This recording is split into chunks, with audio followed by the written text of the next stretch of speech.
Hi guys!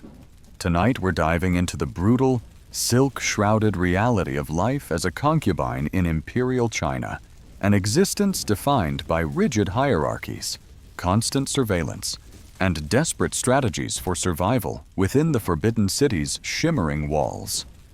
You'll learn how a single summons could elevate a woman to power or condemn her to obscurity, why every gesture was calculated, and how whispered alliances shaped the Emperor's favor. If you crave gripping history delivered in a calm, story-rich tone, you're in the right place. Please subscribe, smash that like button, and comment below telling us what time it is where you're watching. You were still catching your breath from that introduction when the palace envoy appeared at your family's gate, dressed in crimson silk and bearing the Imperial seal. One look at his lacquered box showed the neighbors exactly what was unfolding. You had been chosen. In that instant, your mother's busy hands froze, your father's cautious smile cracked, and every sound in the courtyard seemed to hush. You might have imagined that being selected for the inner court was an honor, but in reality, it was an unspoken transaction your freedom traded for the family's fragile hope of favor. You could almost feel your surname slipping away as the envoy unrolled the decree, announcing that from this moment forward, you belonged not to the household that raised you, but to the Son of Heaven himself. You tried to read your parents' faces for guidance, but duty and fear clouded their expressions. Perhaps they remembered the rumors some families bribed officials to get their daughters noticed. Others were forced to surrender girls as a punishment for unpaid taxes.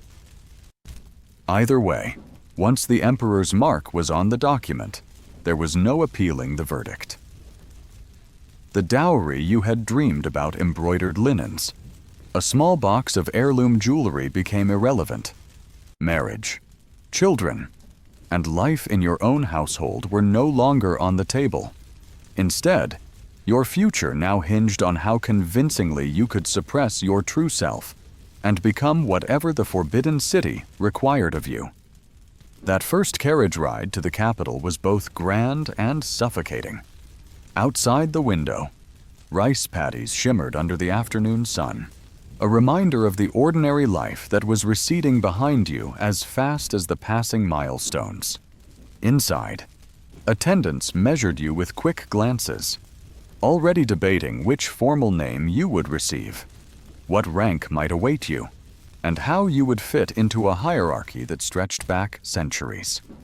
They offered polite smiles, but their calculations were obvious. You were a pawn en route to the board, and a pawn's value depends entirely on its positioning.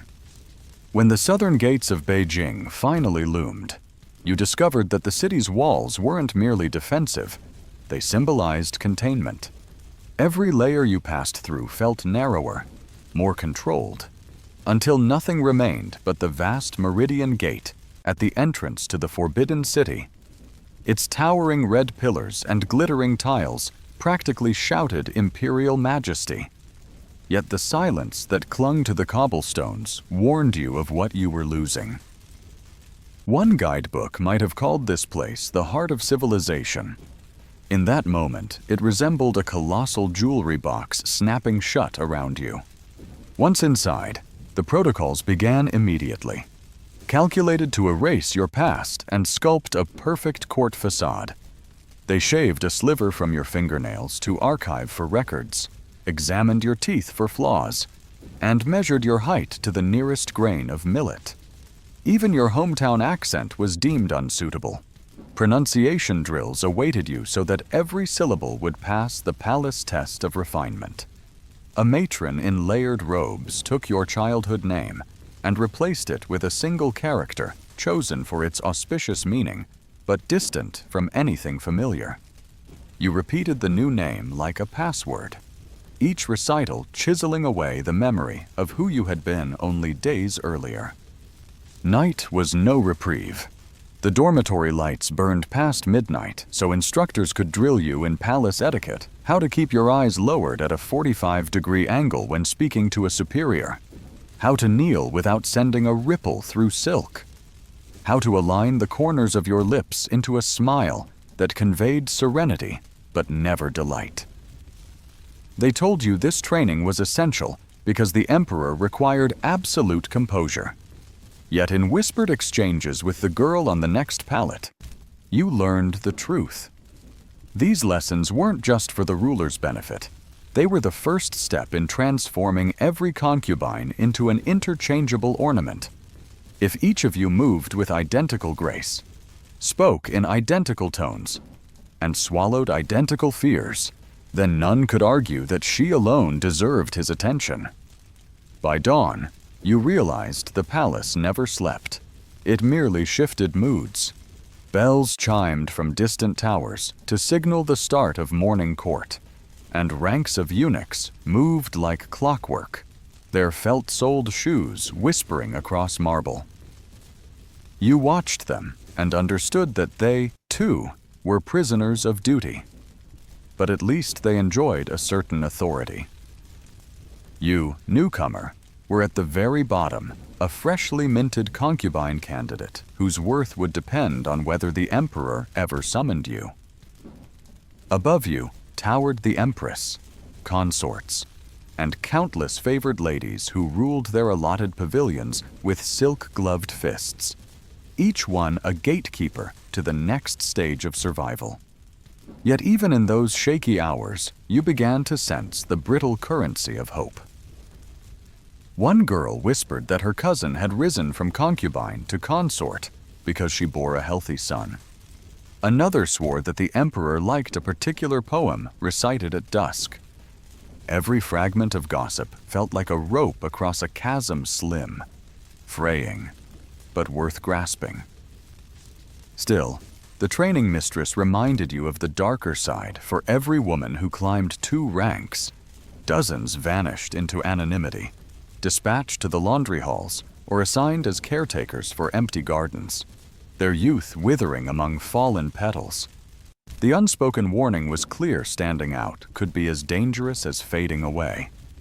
When your first official portrait was painted, you sat motionless on a lacquered stool, palms pressed flat against your knees. The artist captured your likeness with merciless precision. Hair parted in a style you had learned only yesterday. Cheeks dusted with powder unfamiliar to your skin. Eyes trained on a future too bright to understand. The finished scroll would hang in the archives, a record of your entrance into service. Centuries later, scholars might debate your life based on that single image, never grasping the anxiety vibrating beneath your embroidered collar. In quieter moments, you cataloged the personal items you'd brought: a comb shaped like a crescent moon, a tiny clay figurine your brother molded at the lunar festival, a pressed camellia from your mother's garden. Regulations dictated these objects be stored in a locked chest, accessible only during designated nostalgia hours, as though even memories had to be rationed. You wondered how long before the scent of home faded, whether one day you would open the chest and find the figurine unrecognizable, as foreign as the woman you were becoming.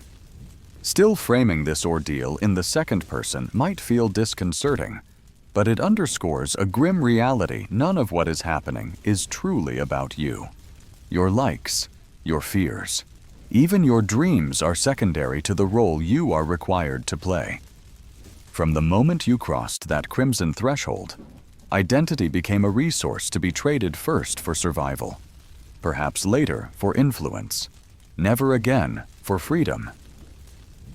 And yet, somewhere deep inside, a spark endures, alert to small acts of defiance, an extra breath taken before bowing, a half-remembered melody hummed under your breath, a silent vow that you will not let this place erase you entirely. As bells toll for the evening meal and lanterns spill amber light across jade tiles, you pass beneath an archway inscribed with characters extolling loyalty, and you feel the palace settling around you like a perfectly tailored cage. Tomorrow, you will wake before dawn, Don your assigned colors, and practice the smile that is neither too wide nor too faint. But tonight, alone with the echo of your footsteps, you acknowledge the magnitude of the journey. You have been chosen taken, really, and that single fact will govern every breath you draw. Whether it leads to influence or oblivion depends on how well you can navigate corridors lined with whispers, where each polished stone remembers the ambitions, failures, and quiet hopes of countless women who walked here before you. You wake before the palace roosters announce dawn, roused by the clipped command of an overseer who strides between pallets snapping a bamboo switch against her palm. Sleep still clings to your eyes, but hesitation earns punishment, so you fold your quilt in a perfect rectangle and hurry into the corridor. Already the air smells of sandalwood and starch, somewhere deeper in the compound. Laundry boilers hiss, and eunuchs recite inventory ledgers. Yesterday, you were a bewildered newcomer. Today, you begin the compulsory training that will sand every ridge of individuality from your spirit. You march in single file with the other girls toward the Hall of Refinement, slippers whispering in eerie unison, each of you rehearsing silent mantras back straight, gaze lowered, breath shallow. Inside, the hall gleams like a polished mirror. Rows of practice screens reflect you from a dozen angles, multiplying your nervousness. Matrons in layered indigo robes take their positions the way generals claim a battlefield. One rings a copper bell, and the day's first lesson posture begins. You learn that shoulders must slope like willow branches, wrists float as if suspended by silk threads, and every step should trace a crescent moon. If your heel lands a finger width too far left, a tapping rod corrects the deviation. The pain is modest, but the humiliation scorches hotter than any bruise.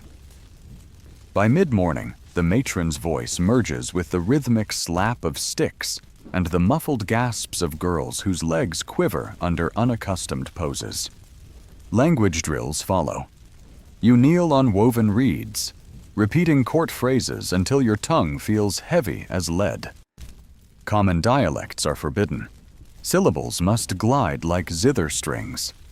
The instructor hovers, listening for rough consonants that betray provincial origins, and you wonder whether she can hear the pulse pounding in your throat.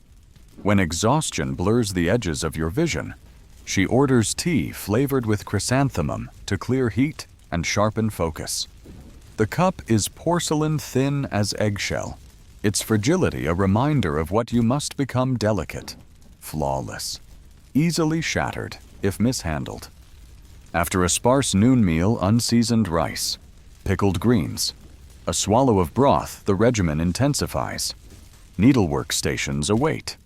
Silk threads arranged by hue, so subtle you struggle to tell dusk rose from dawn peach. Perfection is mandatory, each knot invisible, each stitch equidistant. You quickly learn that embroidery is less about beauty than discipline. The pattern governs your fingers the way palace rules seek to govern your thoughts. Across the table, a girl pricks her finger, and a single drop of blood blooms on the fabric. She panics, but an attendant whisks the cloth away before the stain spreads. You never see that piece again, or the girl, who is reassigned to cleaning latrines until she recalls the value of caution. Evening brings the choreography of greeting. Candlelight flickers over lacquered floors as you practice the threefold salute before a row of vacant chairs labeled with ranks you cannot yet fathom. With every repetition, your muscles memorize angles and depths, the precise arc of an arm offered in obeisance, the optimal duration of eye contact that signals humility but not weakness. An old eunuch counts beats with a jade abacus, his beads clicking like distant thunder. When someone hesitates, he pauses, raises a slender eyebrow, and the offender drops to a lower bow. forehead kissing floorboards, until forgiven. Watting. You realize that mercy here is measured in fractions of inches. Between sessions, you are permitted brief moments of self-care, yet even these are orchestrated. At the washing basins, attendants critique how you comb your hair with strokes too swift appearing anxious, too slow suggesting vanity. Scented oils are rationed, one drop behind each ear. No more. Mirrors are scarce and supervised, lest anyone linger on her reflection and nurture forbidden pride. You catch a glimpse of your face and barely recognize the girl staring back. Eyes widened by discipline, lips pressed into the demure half-smile you've practiced all afternoon. The transformation is already underway. The final lesson of the night is silence. You kneel in a candlelit alcove while a gray-haired instructor recites palace maxims, speeches silver. Silence is jade. She demonstrates how to inhale soundlessly, how to cough behind a sleeve without rippling silk, how to convey displeasure with a quirked brow rather than words. Then she extinguishes the lanterns one by one, and darkness descends like a velvet curtain. In that hush, you hear only the rasp of your own breath and the thud of your heartbeat, amplified by fear. You understand that tomorrow and every day after you will be judged not merely by what you say, but by how deftly you swallow what you long to say. Back in the dormitory, candles sputter out and shadows stretch across the rafters. You lie on your pallet, limbs aching, mind buzzing with corrections to memorize before sunrise. Around you, other girls whisper prayers to household gods who cannot enter these walls. You clutch your crescent moon comb beneath the pillow, a tiny relic of life before silk restraints, and feel its teeth press against your palm. The pain anchors you, reminding you there is still a you beneath the layers they are crafting. Yet fatigue soon blurs resolve, and sleep drifts in like opium smoke. Moments or hours later, the bamboo switch cracks again, heralding another dawn, another cycle of drills designed to polish away rough edges until every concubine candidate gleams with identical luster. But as you rise, something stubborn flares within a vow to survive the sculpting without becoming hollow. You adjust your robe, straighten the collar just so, and step into the corridor. The training mistress is waiting, ledger open, eyes sharp. She sees only a novice to be molded.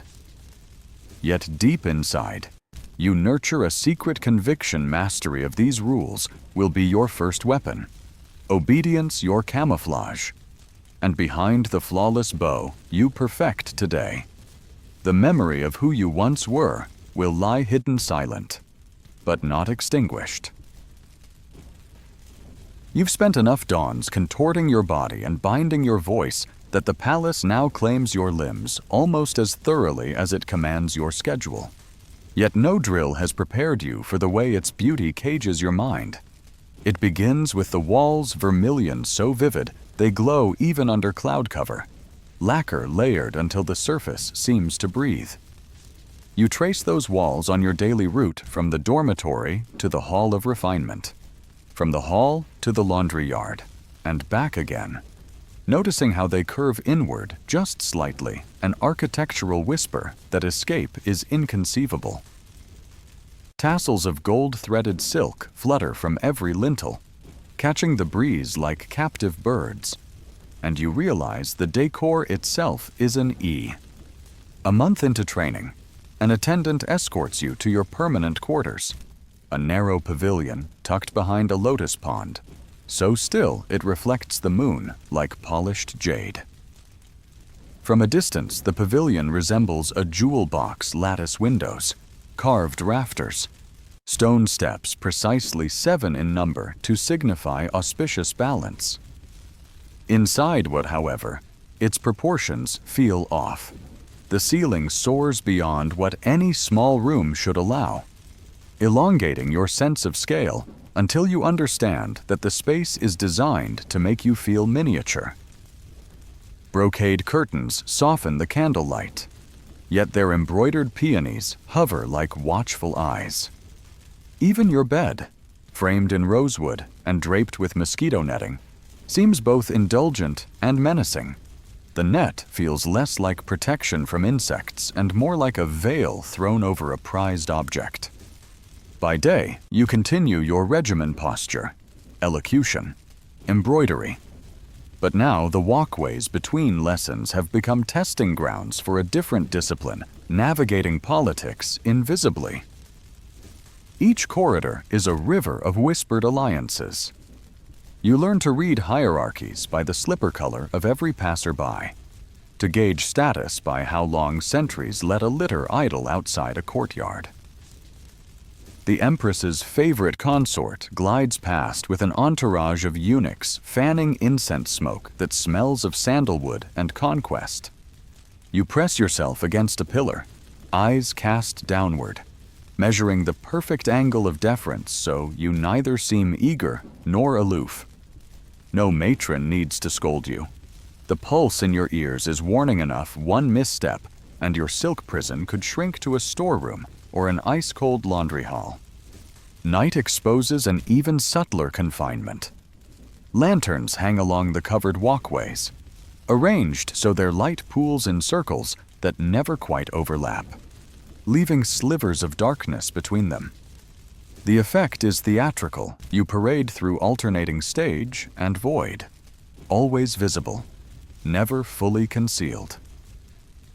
Curfew bells sound at the hour of the dog, and the palace exhales a hush broken only by the shuffle of patrols and the hush-hush of hushed conversations behind shutters.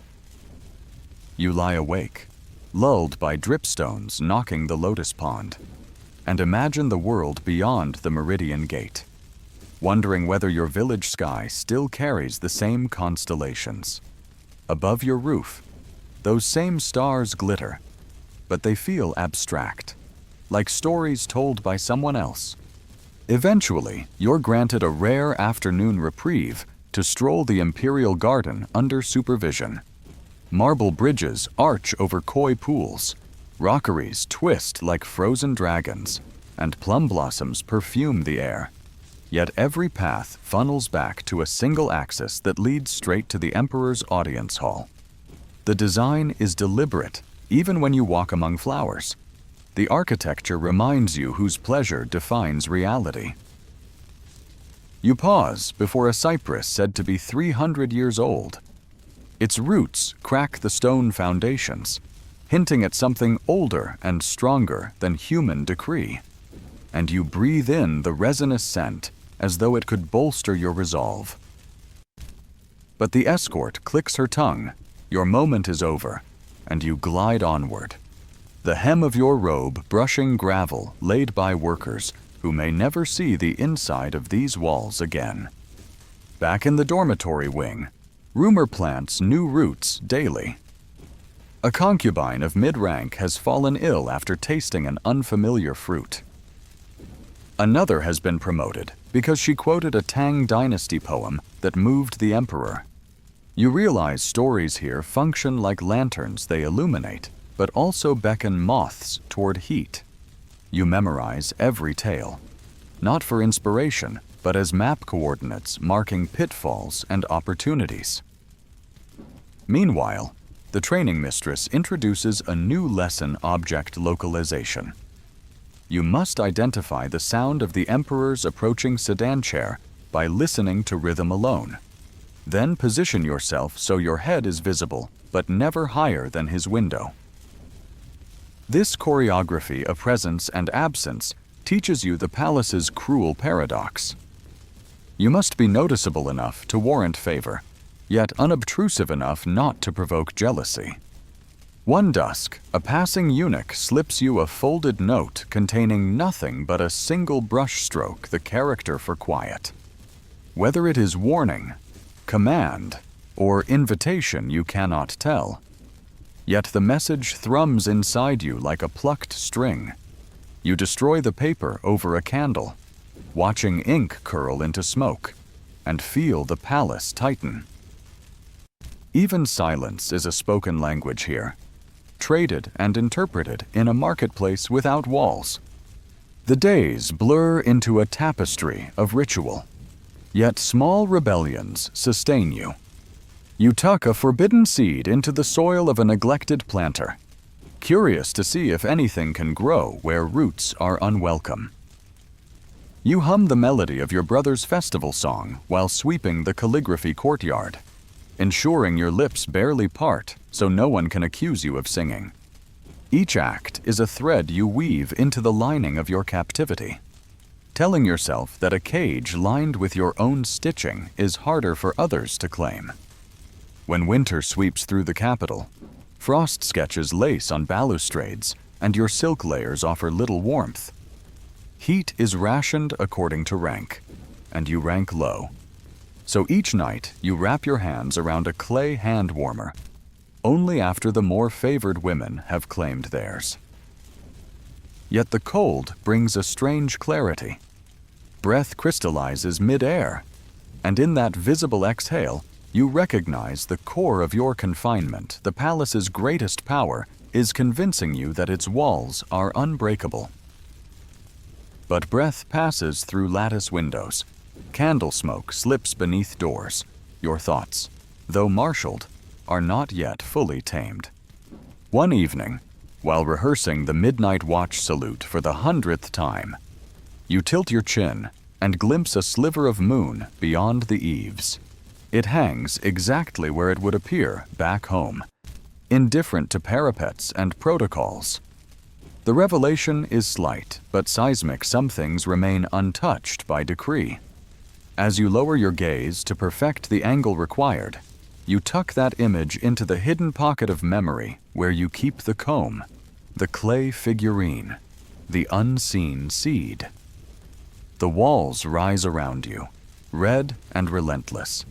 Yet for the first time, you sense a seam thin as a lotus petal, along which the fabric of this silk prison might one day unravel, thread by deliberate thread. You hardly finish tucking that sliver moon memory into the secret folds of your mind. When the summons arrives tomorrow, you'll stand before the mistress of ceremonies to receive your provisional rank. News ripples through the dormitory like wind stirring plum blossoms. Some girls rehearse their bows until their knees bruise. Others weep softly. Knowing one stroke of a brush will determine whether their future smells of jasmine or of soapsuds, you steel yourself by whispering. The lesson the palace keeps teaching. Hierarchy is the language everyone speaks here, and if you want to survive, you'd better master its grammar. At dawn, the corridor hums with anticipation. You file toward Harmony Court, robes of undyed silk rustling against the polished stone. A eunuch announces each candidate's birth name, followed by the title she is about to inherit. When it's your turn, you hear the quiver in his voice as he proclaims you a Peril of the 7th rank. Low, but not the lowest. A position that grants a private room and 2 maids yet keeps you several strata beneath the women who command pavilions like pocket kingdoms. The mistress of ceremonies records the verdict with a jade stylus, her face unmoved. To her, you are one tile among thousands in a mosaic of power. Your new quarters lie closer to the lotus pond, but privilege arrives measured to the grain. 2 sets of robes, not 3. A lacquered chest for your few approved possessions. A daily allowance of steamed fish when higher ranks dine on pheasant. Yet it's astonishing how quickly human beings adapt. That evening, you discover the quiet thrill of dismissing your maids with a single nod. They bow and withdraw, leaving you surrounded by silence that is yours not gifted, not commanded, but earned. The space feels larger than its dimensions, because for the first time since crossing the palace threshold, you can decide where to set your lamp. which poem to practice, whether to close the lattice window against the night air. Control is relative. Yes, but relative control is still a form of breath. With rank comes ritual. Before sunrise, you join an endless ribbon of women heading to the Hall of Prolonged Spring for the morning audience with the Empress. The procession orders itself by status high consorts under gilded parasols, lower consorts fanning incense, attendants like yourself walking bareheaded. You become acutely aware of every detail that signals position embroidery density on a cuff, the shade of a sash, the number of pearls in a hairpin. These differences speak louder than voices, because in the Forbidden City, no one needs to shout. Silk does the talking. You focus on your posture, chin angled a breath lower than the woman ahead, higher than the one behind, calibrating respect like a craftsman setting jewels in lacquer. Inside, incense coils haze the vaulted ceiling, while the Empress presides from a dais carved with phoenixes. One by one, concubines present tribute of flawless camellia bloom, a roll of cloud-white silk, a stanza of calligraphy executed in milk tea ink. When your turn arrives, you kneel and recite a line from the classic of poetry about reeds bending to the river. Deferential yet resilient, the Empress acknowledges you with the barest tilt of her head. It's over in seconds, but you feel the moment settle around you like invisible armor. You have presented yourself, remained steady, and left without a ripple. In a world where notice can be poison, that is a tiny triumph. The day's schedule tightens like clockwork gears. After audience comes lessons with the etiquette matron. Then an hour copying sutras in a script so fine it resembles silk thread. Then inspection of your living quarters by a steward who notes dust on your lattice and deducts a portion of your candle ration.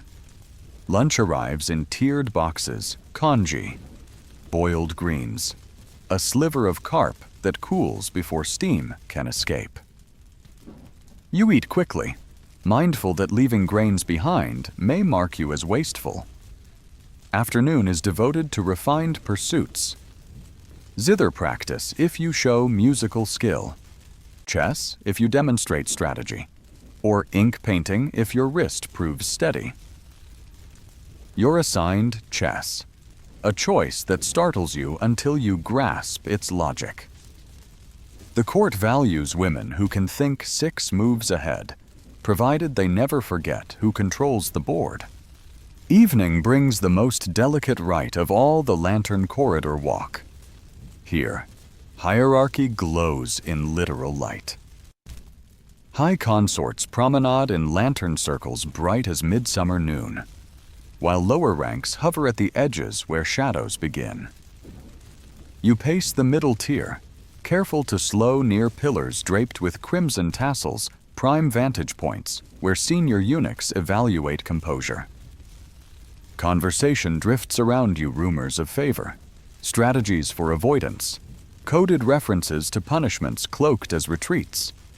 You contribute a polite murmur here, a nod there, never enough to attract scrutiny. By the time curfew bells toll, your cheeks ache from controlled smiling, yet you sense you've managed the walk without stumbling into gossip's snares. In private, you dissect the day like a scholar parsing ancient text. You note that the Empress favored jasmine-scented tributes, that the chief steward's mood brightened when addressed in classical idiom, that a particular high consort's maid glanced twice at your chessboard sketches. Each observation is a bead you thread onto memory's string, crafting a necklace of quiet advantages. Still, caution steadies your hand. Power here resembles mercury dazzling, toxic, quick to spill through invisible cracks. Weeks pass, marked by the changing tone of palace bells brisk in morning chill, languid at dusk warmth. Hierarchy begins to feel almost natural. as if you were born understanding why one woman may wear gold while another waits years to earn the soft clink of jade. Yet moments flash when the artifice thins. During a moonrise banquet, you glimpse a kitchen girl hiding a burn under her sleeve. In the outer courtyards, you catch soldiers tossing breadcrumbs to stray sparrows, gentleness defying regulation. These slivers of ordinary humanity remind you that even the strictest systems rely on people who sometimes forget to be perfect cogs. Then, one gray dawn, summons drums thunder across the lotus pond. An imperial inspection is imminent. The palace jolts into frenzied order. Eunuchs polish railings. Maids scrub stone lions. Concubines practice greetings until their voices threadbare. You sense opportunity and danger braided together like silk cord. Inspection means visibility, and visibility can shift fortunes overnight. As you align yourself within your cohort for drill reviews, you replay every nuance you've absorbed: how to meet the Emperor's gaze for a single heartbeat, how to let your sleeve fall so the embroidered reed motif catches light, hinting at that resilient riverline you once quoted to the Empress. But above all, you recall the seam you spotted in the palace fabric, thin, almost invisible. Hierarchy may be steel, but steel, too, can be worked if struck at the precise angle. That night, lying beneath mosquito netting that smells faintly of camphor, you close your eyes and rehearse a different kind of game. Not chess pieces on carved ivory squares, but people on corridors of lacquered stone.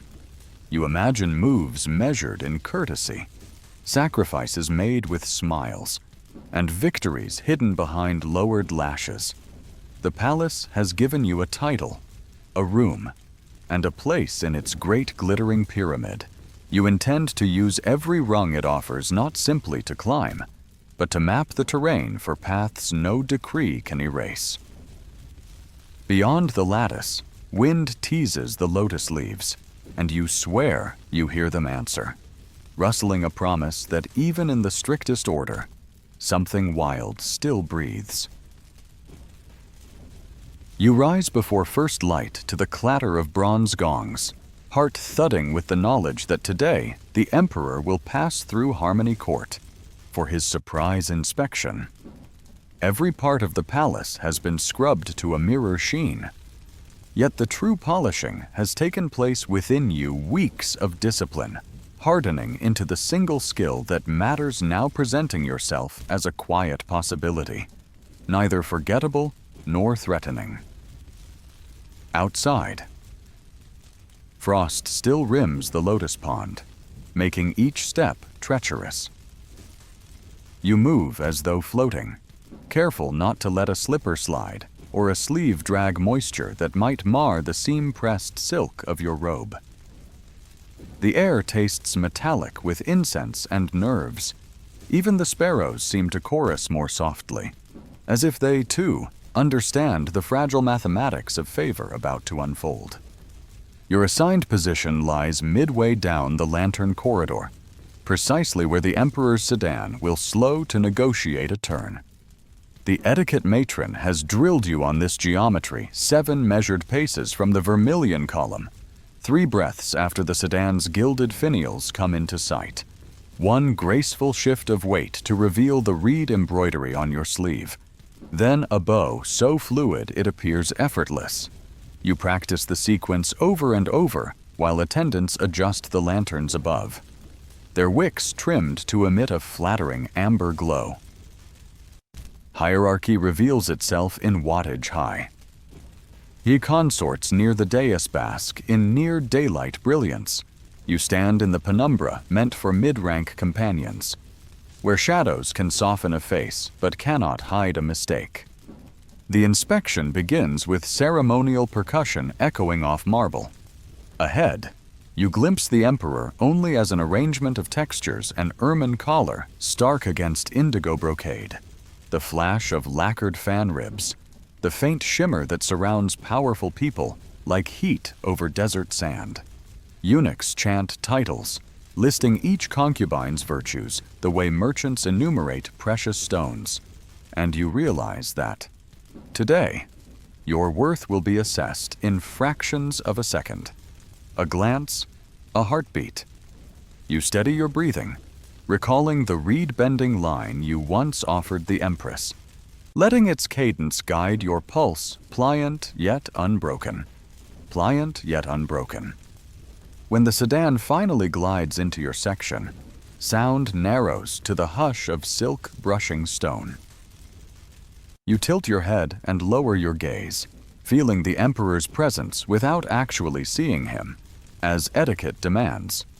Mentally, you count 1, 2, 3. You shift your weight, the embroidered reeds catching lantern light just as planned, a fleeting glint like moonlit water. Then the bow spine curved, arms sweeping forward, fingertips grazing cold marble. You hold the pose until a eunuch clears his throat, signaling that the Emperor's gaze has moved on. Only then do you rise, pulse fluttering but face serene, grateful that your knees did not tremble at the critical moment. Hours later, Harmony Court hums with post-inspection gossip, who drew a nod, who was ignored, who received the subtlest tilt of a fan that might mark future fortune. You listen while pretending not to, harvesting every detail. According to whispered consensus, the Emperor paused near you an instant longer than protocol required. No overt signal accompanied that pause. No directive. No spoken word yet. Already the palace treats it as currency. A steward brings you a cup of chrysanthemum tea instead of the usual jasmine. A tiny upgrade that speaks volumes. Your maids, previously aloof, now adjust your robes with softer hands. Even the etiquette matron's scolding turns gentle, as if careful not to dull a newborn shine. That evening, you experience the first tangible consequence of Imperial attention. Dinner arrives warmer than usual, the soup stock richer, the rice topped with a single scarlet goji berry meant to boost vitality. It's a morsel so small you could swallow it without thought, yet you feel its weight like gold on your tongue. You recall the summary lesson the elder concubines recite. Favor is measured in temperature, in garnish, in how quickly a servant bows.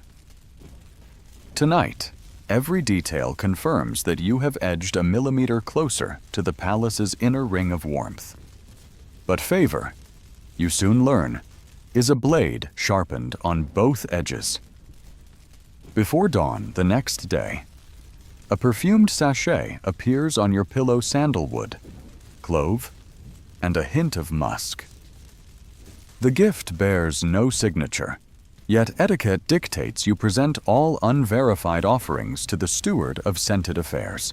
When you comply, he praises your diligence, but his assistants exchange knowing looks.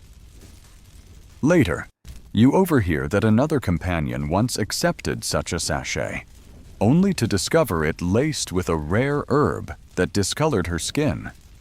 She was reassigned to laundry duty within a week. The message is clear. Attention invites intrigue, and intrigue can sour into ruin overnight.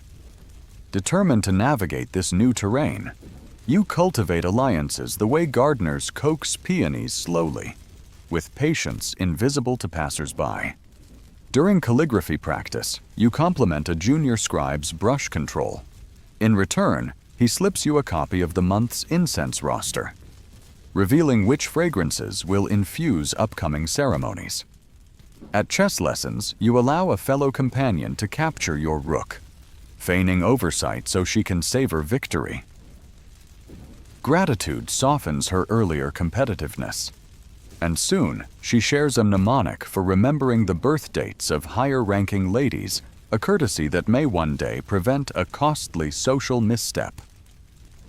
Each exchange is a thread in a net of mutual obligation, delicate but strong enough to catch you should you stumble.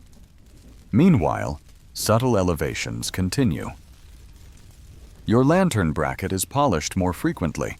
Your water basin receives an extra dipper of hot water on cold mornings, and your name appears one line higher on the night duty rotation, inching you closer to the realm where genuine influence is brokered.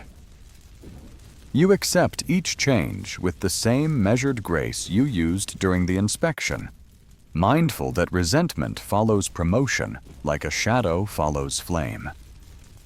When envious murmurs reach your ears, soft accusations that you must have used sorcery or seduction, you swallow the sting and recall the palace axiom, a reed bends, it does not break.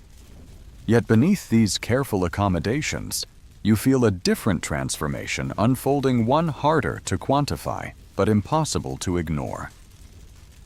Each act of poise you perform becomes muscle memory. Each calculated smile fuses with your features until you wonder whether the line between strategy and identity has blurred beyond recovery.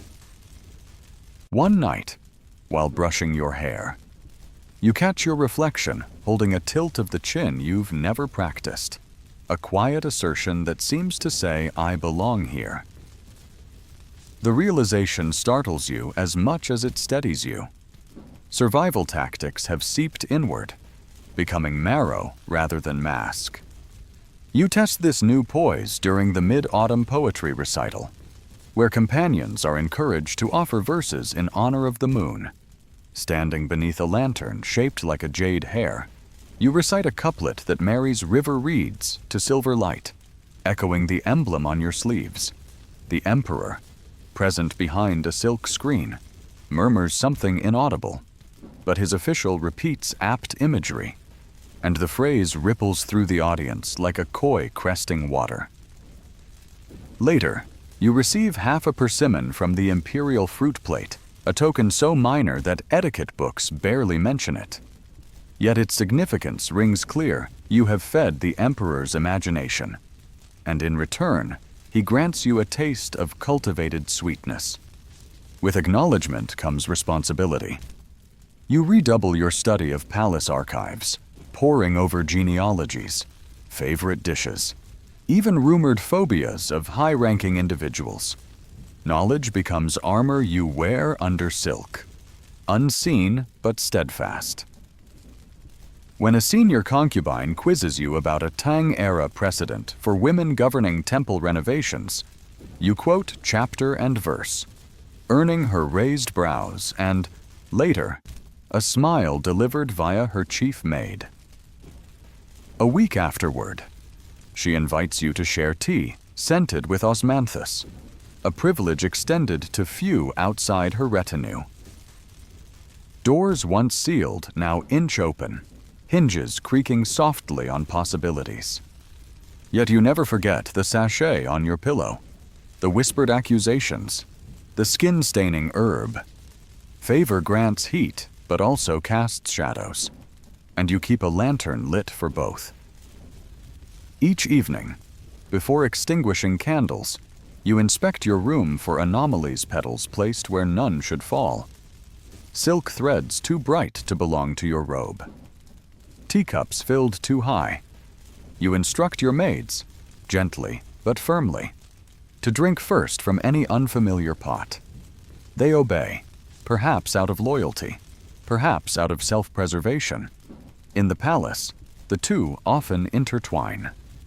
On the night winter finally surrenders to spring, you sit by the lotus pond now thawed and stirring, and ponder how far you've traveled inside these walls. You recall the girl who arrived clutching a crescent moon comb and a single seed, who bowed so deeply she thought her lungs would collapse. That girl still exists. But she stands taller now, not because hierarchy has lifted her, but because she has learned to extend her own spine inside the confines of rank. Favor may remain fickle, a lantern flame at the mercy of wind. Yet you have mastered the art of cupping your hands just so. protecting the light without claiming ownership of its glow. In the distance, a night watch bell tolls. You rise, read embroidery whispering against silk, and step back onto the marble path, confident that each measured stride blades you closer to the heart of power, and, if caution holds, farther from the hungry jaws of palace intrigue. You wake one dusky afternoon to the clink of jade beads against brass, an unfamiliar rhythm that halts the dormitory's usual hum of gossip. A eunuch dressed in imperial yellow stands at your threshold, head bowed but spine stiff with protocol. He reads from a bamboo slip bearing the crimson seal of the Rights Directorate. Your name now appears on the night duty register for the coming full moon cycle. 14 nights from now, you will share a tea ceremony with the Son of Heaven, after which the sedan team will carry you through the lone Phoenix Gate to the inner chamber. There is nothing romantic in his tone. The message feels as transactional as a ledger entry.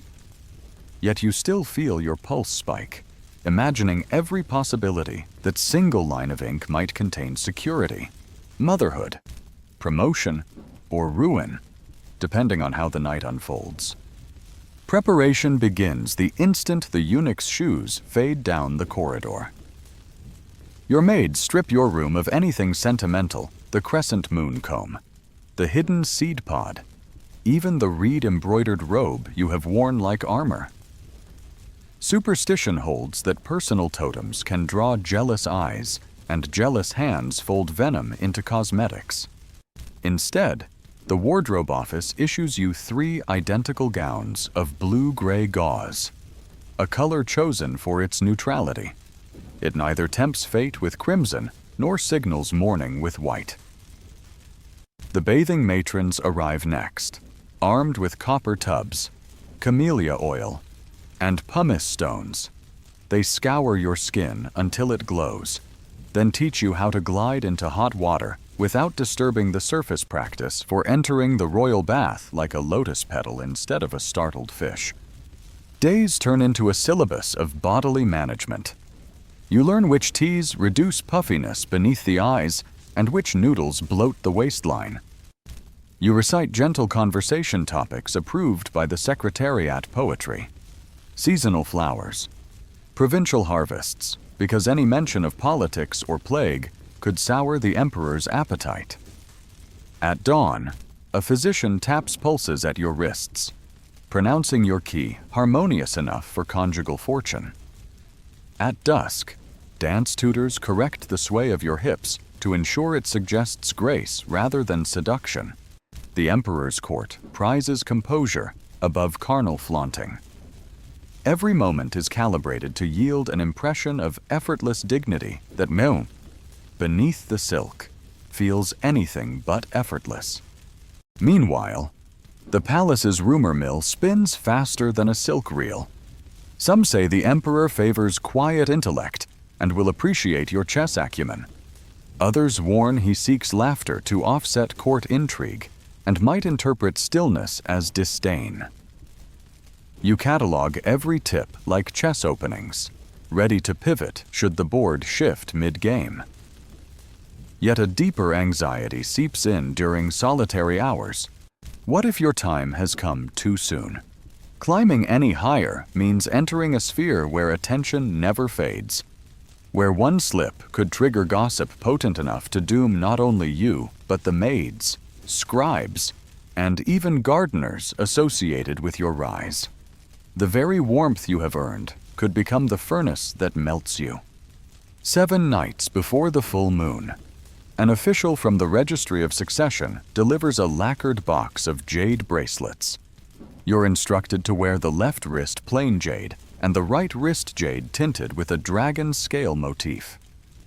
Silent badges that inform midwives of lineage should conception occur. The weight of fertility politics settles on your arms with those stones. Success could make you a mother of princes. Failure a footnote. Later, while practicing a courtesy bow, You feel the bracelet slide and clack, reminding you that in this place, even motherhood is pre-accounted by bureaucrats with abacuses. The night itself arrives wrapped in pearly mist. Eunuchs escort you through torchlit corridors, where shadows climb columns like silent lizards. You ride a curtained sedan that smells of cedar wood and fresh ink. The Emperor has been reviewing memorials and will likely have parchment stains on his fingertips. When the sedan stops, a hush falls deeper than any you've known. A chamberlain draws the curtains, and candlelight spills across a floor inlaid with jade carp. The Emperor sits at a low table, his robe an understated indigo rather than the ceremonial gold you expected. That choice somehow intensifies the intimacy a sovereign setting aside grandeur to inhabit his own evening. Protocol dictates that you approach on your knees for the final 3 paces. You lower your gaze, sensing rather than seeing him rise. He offers a hand warm, faintly ink-scented to guide you up. It is the first human touch you've received in months that wasn't corrective or cosmetic, and it startles you with its ordinariness. Tea is poured by silent attendants.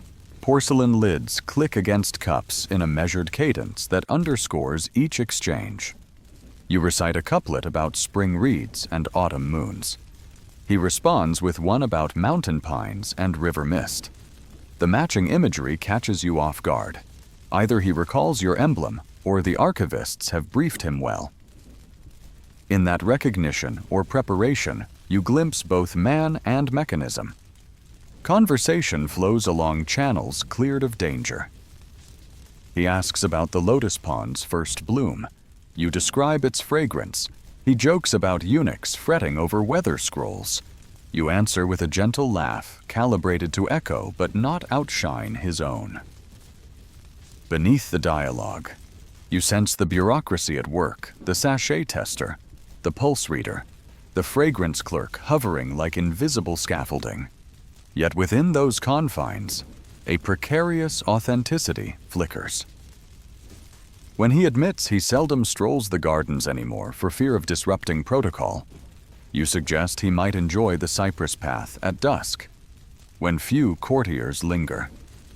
His eyes narrow in curiosity, as if measuring whether that note is genuine or strategic. Perhaps it can be both. After tea, matrons escort you to a smaller chamber whose walls shimmer with mother-of-pearl cranes. Here, the ceremonial detachment lifts. The Emperor dismisses his attendants, and you are left alone save for distant harp music that seeps through carved screens. What occurs between those walls is less passionate than procedural robes removed by skilled hands that avoid any loud rustle, lanterns dimmed to spare complexions from harsh light. Still, something human survives beneath ceremony. His breath quickens when yours catches, your fingers, disciplined to composure, briefly clutch his sleeve with unstudied urgency. In that moment, you realize the entire empire pivots on such private instance on whether 2 people, groomed into symbols, can find enough warmth to sustain dynastic hopes. Dawn arrives in lavender hues. You're guided back to your chamber through corridors emptied for discretion, lanterns snuffed so your shadow does not mingle with another's. At your door, attendants perform the scented linen ritual bedsheets sealed in silk packets, their embroidery bearing the date and your name, destined for midwives who will watch for signs of life in the coming weeks. You lie down, exhaustion threading through muscle and bone, but sleep refuses to anchor. The night's images replay in fragments the jade carp floor, the lowered lantern, the Emperor's ink-stained hand until they blur into a single impression. Power can turn intimacy into ledger entries, yet ledger entries cannot entirely erase intimacy. When you finally drift into shallow dreams, you are back at the lotus pond, reeds swaying under moonlight. The Emperor appears not in brocade, but in the plain cotton of a scholar, holding a brush instead of a scepter. He sketches cranes that lift off the water's surface, their wings puncturing the palace sky as if proving walls cannot restrain everything. You wake before the dream resolves, the first daylight streaming across brocade curtains. Outside, eunuchs record temperatures, maids tally breakfast trays, and somewhere a junior scribe adds your name to the post-visit ledger. You inhale. The jade bracelets cool against your wrists, and feel the palace tighten its weave. Yet inside that tapestry, you carry a filament of softness no quill can draft, and no decree can index a slender reed of memory bending over moonlit water, whispering a promise that humanity endures even in the most gilded cages. Morning light has barely rinsed the sky when the infirmary eunuch appears at your door, his ledger open to a fresh page headed Observation of Potential Conception. Every hour of your day now belongs to a schedule of indiscreet examinations, pulse readings at dawn, herbal tonics at noon, temperature checks at dusk. At first, the attention feels like privilege, a velvet cordon separating you from ordinary chores. But you soon recognize its darker contour. Each visit doubles as surveillance. An irregular heartbeat, a hint of fatigue. Even a stray bruise will be annotated, cross-referenced, and dispatched to departments with names that sound merciful. Office of Female Well-Being, Bureau of Inner Stability, yet specialize in discipline as much as care. In the Forbidden City, protection and control are two faces of the same jade coin. The climate around you shifts with unnerving speed. Maids who once whispered compliments now weigh every word, afraid your rising status means their minor errors could ricochet back on them. One afternoon, you find your favorite attendant polishing the floor with trembling hands. She has been accused of miscounting hairpins, a petty offense that might earn a night kneeling outside the laundry furnace. You intervene, offering to redo the inventory yourself. The supervising eunuch waivers your recent tea ceremony, grants your plea extra gravity, and finally allows the girl a reprieve. Her gratitude is immediate, but so is the cost gratitude paints a target. Within hours, another maid reports seeing her exchange secret glances with a palace guard. The charge is flimsy, yet that guard is already under suspicion for smuggling notes. Both are hauled away for clarification. And you grasp the lesson etched into the marble beneath your feet. A single act of mercy can bloom into disaster when fear waters the soil. Examples multiply. A junior companion forgets to extinguish her lamp before curfew. The ember ignites nothing more than worried chatter. But the oversight still breaches regulations. She is sentenced to stand barefoot in the courtyard for 3 nights. Winter wind slicing her ankles raw, while frost forms on her lashes. The punishment seems medieval, yet its message is pointedly modern. Negligence anywhere in the palace threatens everyone. Even the high consort who used to glide through corridors smug with jasmine now limps after tripping on a loose paving stone. Rumors claim the stone was planted, that jealousy loosened mortar during the night watch, whether true or not. She spends 2 weeks confined to her quarters, and the Empire's most expensive doctor visits daily, not to heal her bruised shin, but to ensure gossip doesn't metastasize into blame aimed at the Emperor's architecture crews. You witness your first public whipping on a damp morning that smells of chrysanthemum and fear. A kitchen girl stands lashed to a post outside Plum Blossom Gate, accused of watering soup stock to steal pork fat for her brother in the stables. Her cries echo off red walls. Yet palace traffic flows as usual. Eunuchs stride past, tallying grain deliveries. Scholars debate the merits of Song Dynasty prose. And you, along with every other concubine, must pause to bow not to her agony, but to the decree pinned above her head. The parchment lists her crime, punishment, and the legal code section authorizing it, as if bureaucracy itself cracks the whip. You bow so deeply, your forehead touches cold, damp stone, and you feel the vibration of each strike reverberate through your skull. By decree, the sight is meant to deter theft. In practice, it inoculates you with dread far more contagious than any fever.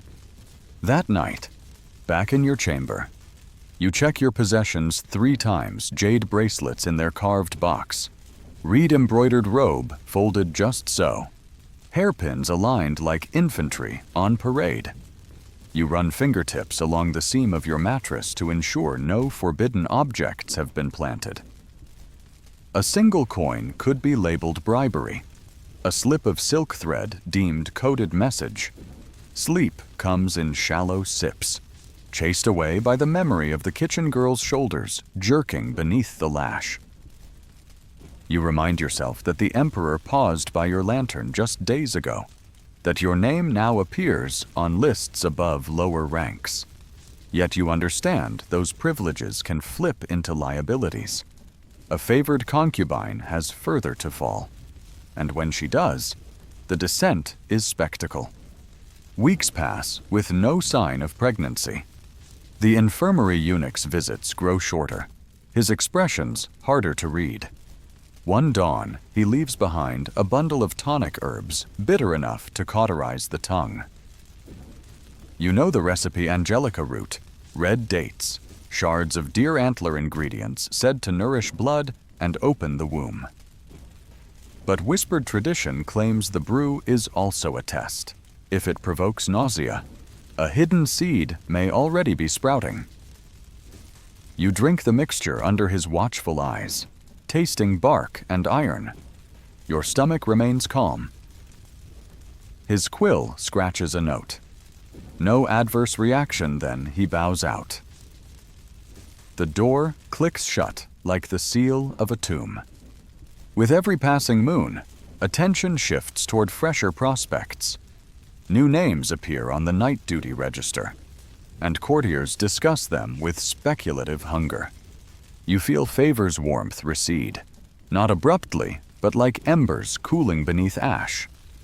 The lantern outside your room is trimmed less frequently. Its glass grows cloudy, casting your silhouette in murkier light. Yet rather than mourn lost brilliance, you sense a paradoxical relief. Diminished visibility means fewer opportunities to misstep, fewer arrows poisoned with rival resentment. Still, bureaucracy never sleeps. You're summoned to the Hall of Corrective Instruction, the euphemistic title for a place where faults are enumerated and paths of atonement mapped. The hall's interior is stripped of ornament, no murals, no silk. Only scrolls of regulations hang like blades on the walls.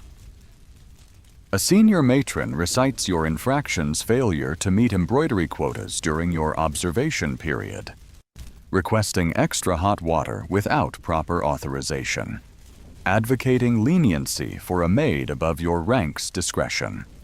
Each error is minor, yet together they form a mosaic of inattention to procedural rigor. Your penalty, 3 days of violent reflection copying the articles of female conduct by brush onto rice paper, no thicker than breath. 10 characters per line, 200 lines per sheet, 5 sheets per day. Any blot or smudge doubles the quota. You bow in acceptance, the only permissible response, and retreat to a stone cubicle that smells of stale ink. Copying scripture in silence might sound gentle, but after hours your fingers cramp, shoulders knot, and the brush grows as heavy as a scepter. Worse is the cognitive toll each repeated maxim. Obedience is the highest adornment chisels at the private self you've fought to preserve. You counteract by slippin'. Upon release, the palace looks altered. as if the walls discarded one hue and slipped into another. You walk slower, mindful of threshold carvings that could snag a shoe and brand you careless. Yet you also notice cracks, places where punitive routines expose their seams. A gate guard nods practically imperceptibly when you pass. Perhaps he saw your exhausted stumble while returning from the hall. A kitchen maid slides an extra sliver of lotus root onto your plate, her eyes darting to ensure no one sees. These gestures are risk, and risk is a language like any other. You accept each offering with a glance of thanks, storing goodwill against future storms. The Emperor reappears in your story only as distant rumor, his health waxing, his interests wandering, but his absence hardly dulls the blade of discipline. Punishment, you realize, is not a single lightning strike dispatched by the throne. It is a weather system maintained by countless hands, eunuchs logging daily misdemeanors, matrons enforcing quotas, clerks annotating your pulse. The system requires no constant thunderbolt once fear saturates the air. And yet, beneath that charged sky, you continue to breathe, to calculate, to carve minuscule freedoms into the margins of scrolls. You master the art of invisible balance, stepping lightly enough to avoid setting off alarms, firmly enough to remind the ground you exist. On the eve of the mid-spring festival, you stand beside the lotus pond again, watching moonlight glaze the water's skin. Somewhere behind you, a watchman calls the hour of the dog.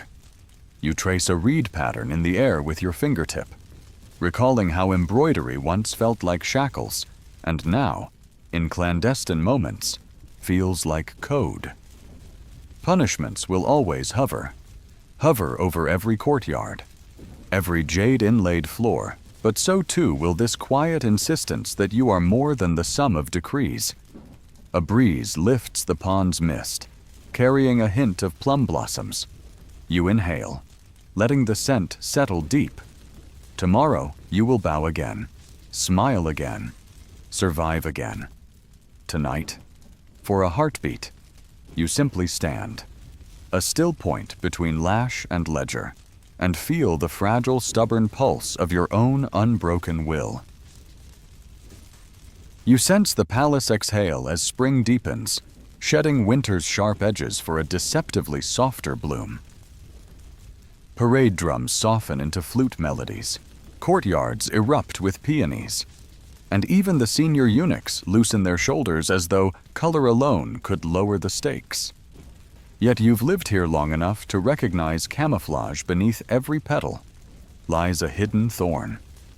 Festivals amplify risk and reward equally faults glow brighter under lantern light. But so do opportunities to bank small, critical victories. Preparation begins with a new edict all women of companion rank or higher will perform at the Dragon Boat Fete. The event commemorates loyalty, officials say, but everyone knows it's a showcase where the Emperor surveys talent like a jeweler rotating gems beneath a lamp. You're assigned to the River Pavilion Ensemble, responsible for narrating the legend of Kuyuan in alternating verses. The script is florid, laced with metaphors of duty and sacrifice, everything you have come to embody. Still, you practice with fierce precision. Each syllable must land like an oar strike, steady enough to steer, but gentle enough not to splash scandal. Rehearsals take place at the edge of the Forbidden City's inner moat. The water glimmers with oil lamps set adrift to guide virtuous spirits, though you suspect they also illuminate every misstep. High consorts rehearse a fan dance to the left. Their choreographer barking counts timed to heartbeats. To the right, junior companions practice a zither piece so delicate you fear the strings might snap from anxiety alone. You stand center stage with 3 fellow narrators, voices overlapping like ribbons. You're the anchor, delivering the final stanza that binds patriotism and personal sorrow in a single breath. That closing note carries weight if you falter. The story, and perhaps your standing fractures. During one rehearsal, a sudden gust snuffs half the moat's lamps, cloaking everyone in twilight before attendants scramble to relight them. In the confusion, a zither slips its tuning, and its owner bursts into tears, fearing punishment. Without thinking, you step toward her and murmur the mnemonic your math-minded brother once taught you. Good bad good goobagoo for resetting pentatonic scales. The girl plucks each string, grateful, and the ensemble continues. No steward seems to notice, but the next morning a tin of plum blossom ointment appears outside your door. An unspoken thank you. You tuck it away. In this palace, tokens of kindness are seeds you plant deep. Praying roots take hold before suspicion tramples them. As the fate draws near, intrigue multiplies. Someone leaks word that the emperor favors the color lapis lazuli this season. Immediately, dye vats across the palace bubble with rare indigo, and lapis jewelry is smuggled from far provinces at extortionate prices. You resist the frenzy your role's costume is predetermined by the Bureau of Garments, and any alteration without permit invites censure. Still, you note who bends protocol to chase a trend. Tomorrow's rivalries often bloom from today's sartorial insubordination. 3 nights before the fete, an order summons you to a private poetry review with the Imperial secretary, ostensibly to refine your pronunciation. You arrive to find not the secretary, but the emperor's youngest sister, Princess Jingxiu, waiting beneath a trellis of wisteria. She waves away formal bows, her silk slippers dusted with stray petals, and confides she enjoyed your moonlit couplet months ago. Jingxiu is famed for championing underdogs just last year. She secured a laundrymaid's release by citing Confucian virtue. But her favor is volatile. Align too closely, and you inherit her enemies. She tests you, asking which reed species best symbolizes resilience, giant wild reed or slender river reed. You select the slender, explaining that flexibility survives storms better than rigidity. She smiles, satisfied, and dismisses you with a single request. Hide a folded paper beneath the stage's floorboard on festival eve. The proposition hangs in your thoughts like incense smoke, fragrant yet smothering. The note might relay harmless poetry, a love letter, or a political barb aimed at the Minister of Rights. Decline, and you risk offending royal blood. Accept, and you braid yourself into an unknown plot. After wrestling with the dilemma, you decide on a third path. A compliance shaped into control. The next morning, you visit the stage early, as rehearsals break for tea. You slide the folded sheet into the floorboard's crack just as instructed, then slip a reed from your embroidery inside the fold. A tiny signature only Princess Jingxiu will decode. If trouble sprouts, she and the emperor will know whose hands obeyed, whose mind remained watchful. Festival day dawns sweltering, humidity clinging to silk like syrup. The palace thrums with drums, gongs, the splash of carved dragon boats along the moat. You take the stage at sunset, lanterns framing water in molten gold. Your fellow narrators tremble in the glow. You clasp hidden knots of calm breaths measured during meditation practice. Fingertips tracing the lapis thread embroidered at your sleeve's edge neutral-colored robe, or not. A discreet nod to trend can be goodwill.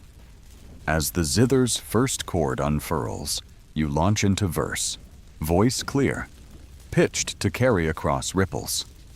Lines pass seamlessly until the final stanza. You inhale, pulse slowing to match the water's rhythm, and release words that weave filial devotion, unbreakable will, and the humility of reed roots. In that moment, hush blankets the audience. When you finish, the emperor lifts his chin. No applause, such noise is crude, but he places a calligraphy brush upright in its stand. According to court custom, that gesture signals excellence acknowledged. Whispers surge through bystanders like startled koi. You've struck the note that matters. Later, attendants whisk performers to the banquet veranda. Steaming platters of lotus seed cakes, braised river eel, and candied kumquats gleam beneath lanterns. You're seated at a middle table, small elevation, and offered a porcelain cup of osmanthus wine, diluted just enough not to cloud judgment. As you lift it, Princess Jingshu glides past, eyes flicking to your sleeve's reed motif, then to the stage. A faint nod confirms she found your added signature. The message's nature remains a mystery. But for now, she is satisfied. Success rarely travels alone. Within days, the Bureau of Provisions upgrades your rations new season lychees, extra lamp oil, and a sample of imported perfumed wax. Yet shadows lengthen too. A note under your door warns. Tall reeds invite cutting. The paper bears no seal, yet the calligraphy suggests a senior hand. You burn it, inhaling the acrid scent to remember caution's taste. Then you pen thank you notes, one to the zither girl, returning her kindness, one to the etiquette matron, honoring her guidance, one carefully worded to the princess, praising her discerning counsel. Gratitude diffuses jealousy the way water tempers flame, though neither tactic guarantees safety. Summer storms roll across the capital, thunder rattling window lattices. Rain overflows stone gutters, dragging petals into swirling eddies that vanish beneath gates. You watch from your pavilion, realizing the palace's unwavering architecture depends on constant strategic yielding stone channels designed to surrender to torrents and redirect force. You resolve to emulate them sturdy, yet never rigid. Hollowing pathways through which change can flow without eroding your center. On a dawn heavy with petrichor, an infirmary eunuch arrives surprisingly jovial. He records your temperature, inspects your eyes, then marks a curious note. Rosy tongue tip. Auspicious circulation.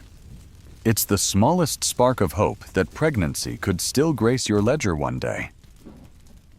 But you've grown wary of hopes measured in metrics. Instead, you pin success to what you can govern: the verses you choose, the alliances you cultivate, the personal codes stitched into clandestine corners of official orders. Evening drapes the palace in navy velvet. You step onto the veranda overlooking the lotus pond, now slick with rainlight, and feel the air swell with cicada song. With each hum, you recall how punishment once pressed against your ribs like a whetted blade. Tonight, that blade rests in its sheath, not gone, but momentarily still. You breathe deeper, letting the warm, damp air fill spaces fear once claimed. Somewhere beyond garden walls, fireworks salute the dragon boat winners, sparks mapping brief constellations against the dark.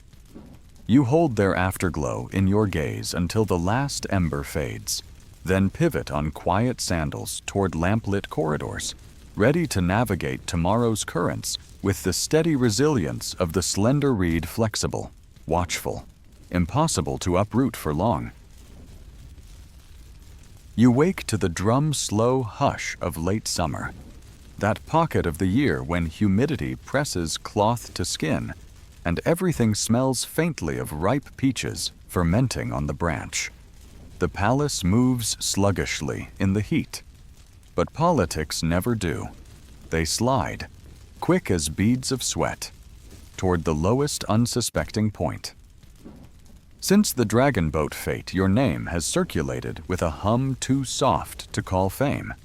too sharp to dismiss, and every corridor you step into seems newly measured, as though walls are recalibrating their distance to better contain you. The first tremor reaches you in the form of a missing hairpin.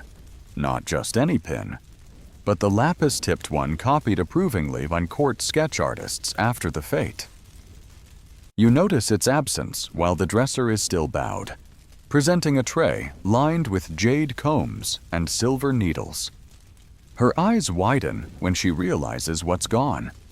You could scold her, demand a search that will upend bedding and reputations, but instinct warns restraint. Instead, you thank her, choose a plain bone pin, and dismiss the matter.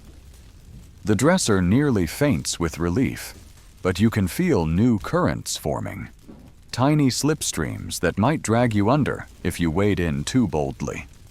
Later that day, you find the lapis pin returned stuck conspicuously in the doorframe of your study alcove, point glinting like a warning star. No note, no explanation. Whoever moved it wanted you to know two things: that they can enter your rooms at will, and that they understand the value of small symbols. You lock it away. Yet the incident reverberates. Gifts of exotic fruit arrive in your pavilion, all from unnamed patrons. A steward suddenly invites you to a private viewing of new tapestry designs. Another offers a rare edition of Tang poems. You refuse them politely, quoting the edict against unsanctioned largesse. Each refusal stacks into a silent dossier. Here is a woman who will not bite the bait, at least not in public. The palace presses back. 3 nights running, your evening meal arrives lukewarm, fish sauce congealed. When you ask the kitchen eunuch, he bows until spine and ribs are parallel, but offers no remedy. The next dawn, the infirmary eunuch shortens your pulse reading, his quill pausing as though uncertain which category fits what he hears. You wonder whether the missing hairpin has seeded a rumor you cannot yet see: pregnancy, dissent, treason by jewelry. The palace loves speculation more than ceremony, because ceremony ends on schedule while rumor lives on slinking feet. On the 11th day of heat, Princess Jingxiu summons you to the Cypress Walk, that shaded lane where even cicadas whisper. She looks radiant, a river blue robe floating around her ankles like cool water.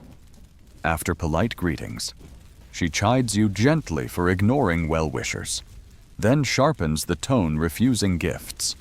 She says, "is admirable, but acceptance is sometimes the safer disguise." A fish that floats motionless is still visible to the bird.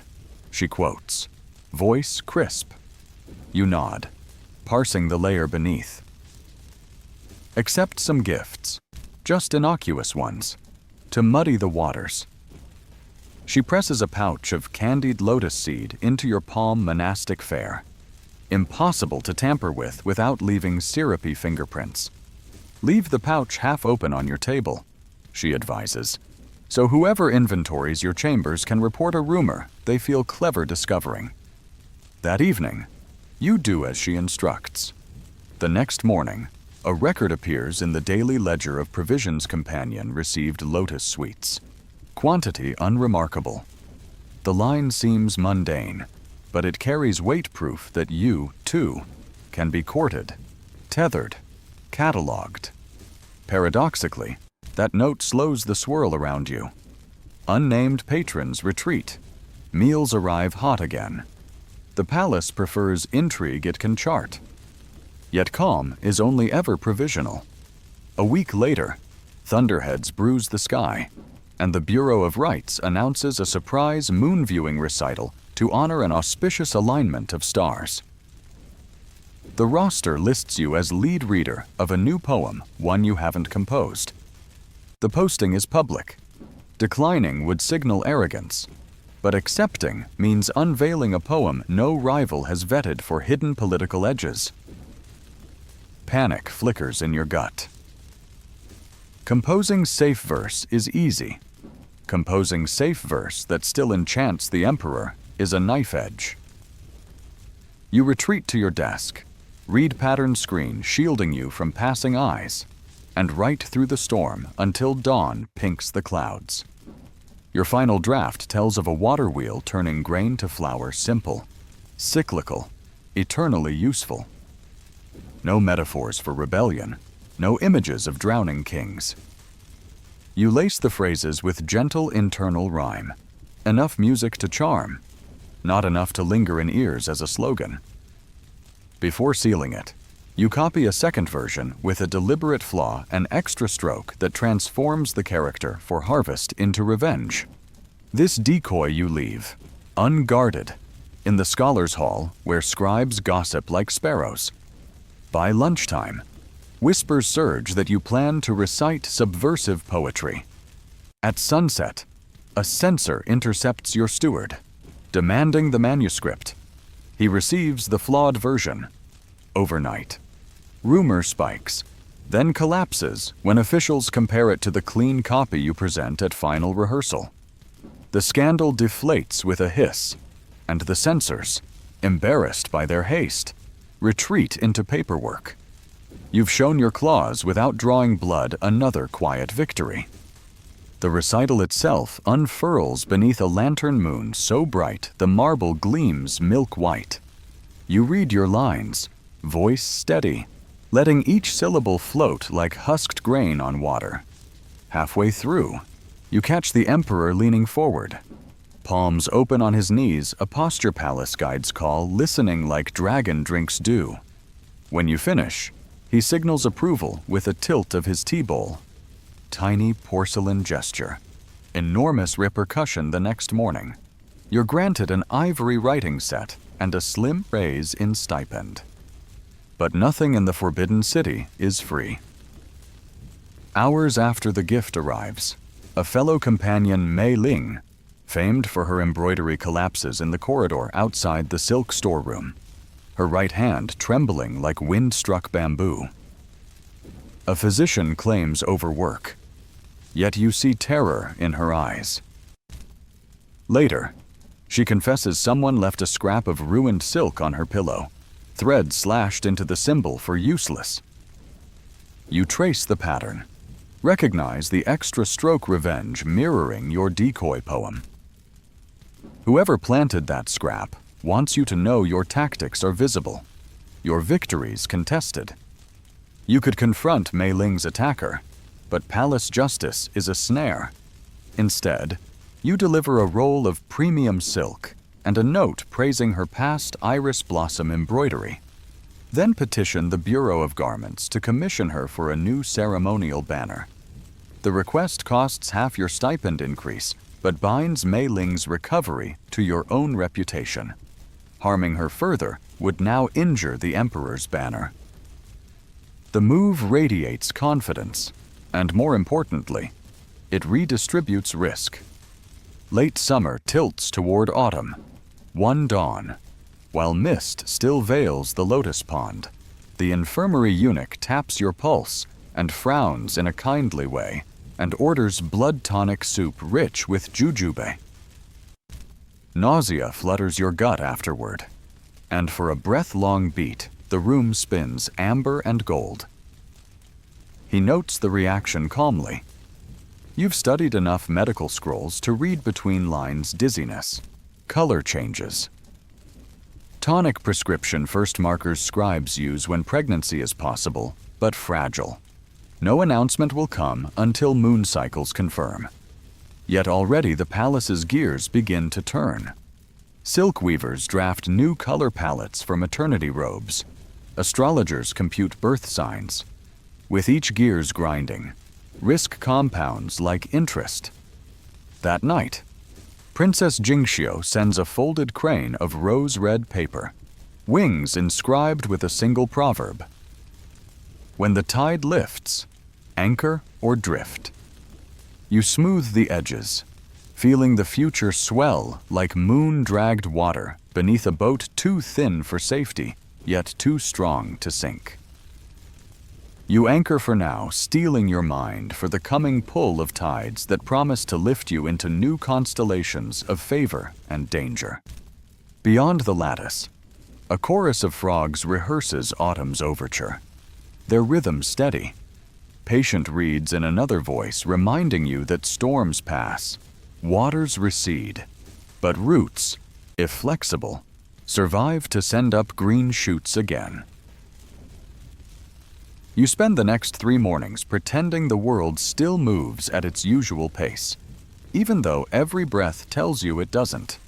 After the dizziness episode, the infirmary eunuch stops calling your pulse robust and starts calling it delicate, the coded adjective Imperial physicians use when they suspect a life smaller than a peach pit is forming inside you. No proclamation has been issued, but the evidence builds like dew. Your rice bowls arrive sprinkled with angelica root. Your exercise allotment shrinks to slow twilight strolls.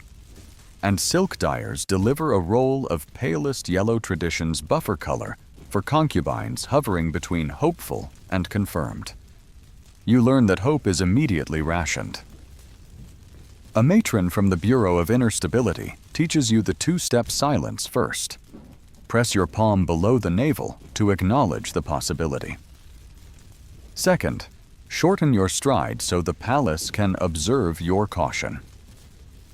It's less a posture of joy than a public guarantee that you'll do nothing reckless with imperial property, namely, your womb. When you pass through corridors, eunuchs bow a shade lower, but courtiers track you with a predator's patience, as though waiting to see whether this rumor roots or wilts. The emperor responds in the only way protocol allows, by not responding at all. He sends neither inquiries nor gifts. Any premature gesture would obligate astrologers to draft fate charts and archivists to carve bamboo slips that might prove embarrassing if things go wrong. Instead, he authorizes an extra lantern for your veranda plain glass. No emblem, but its light spills farther than the old one, leaving fewer shadows for nervous imaginings to hide.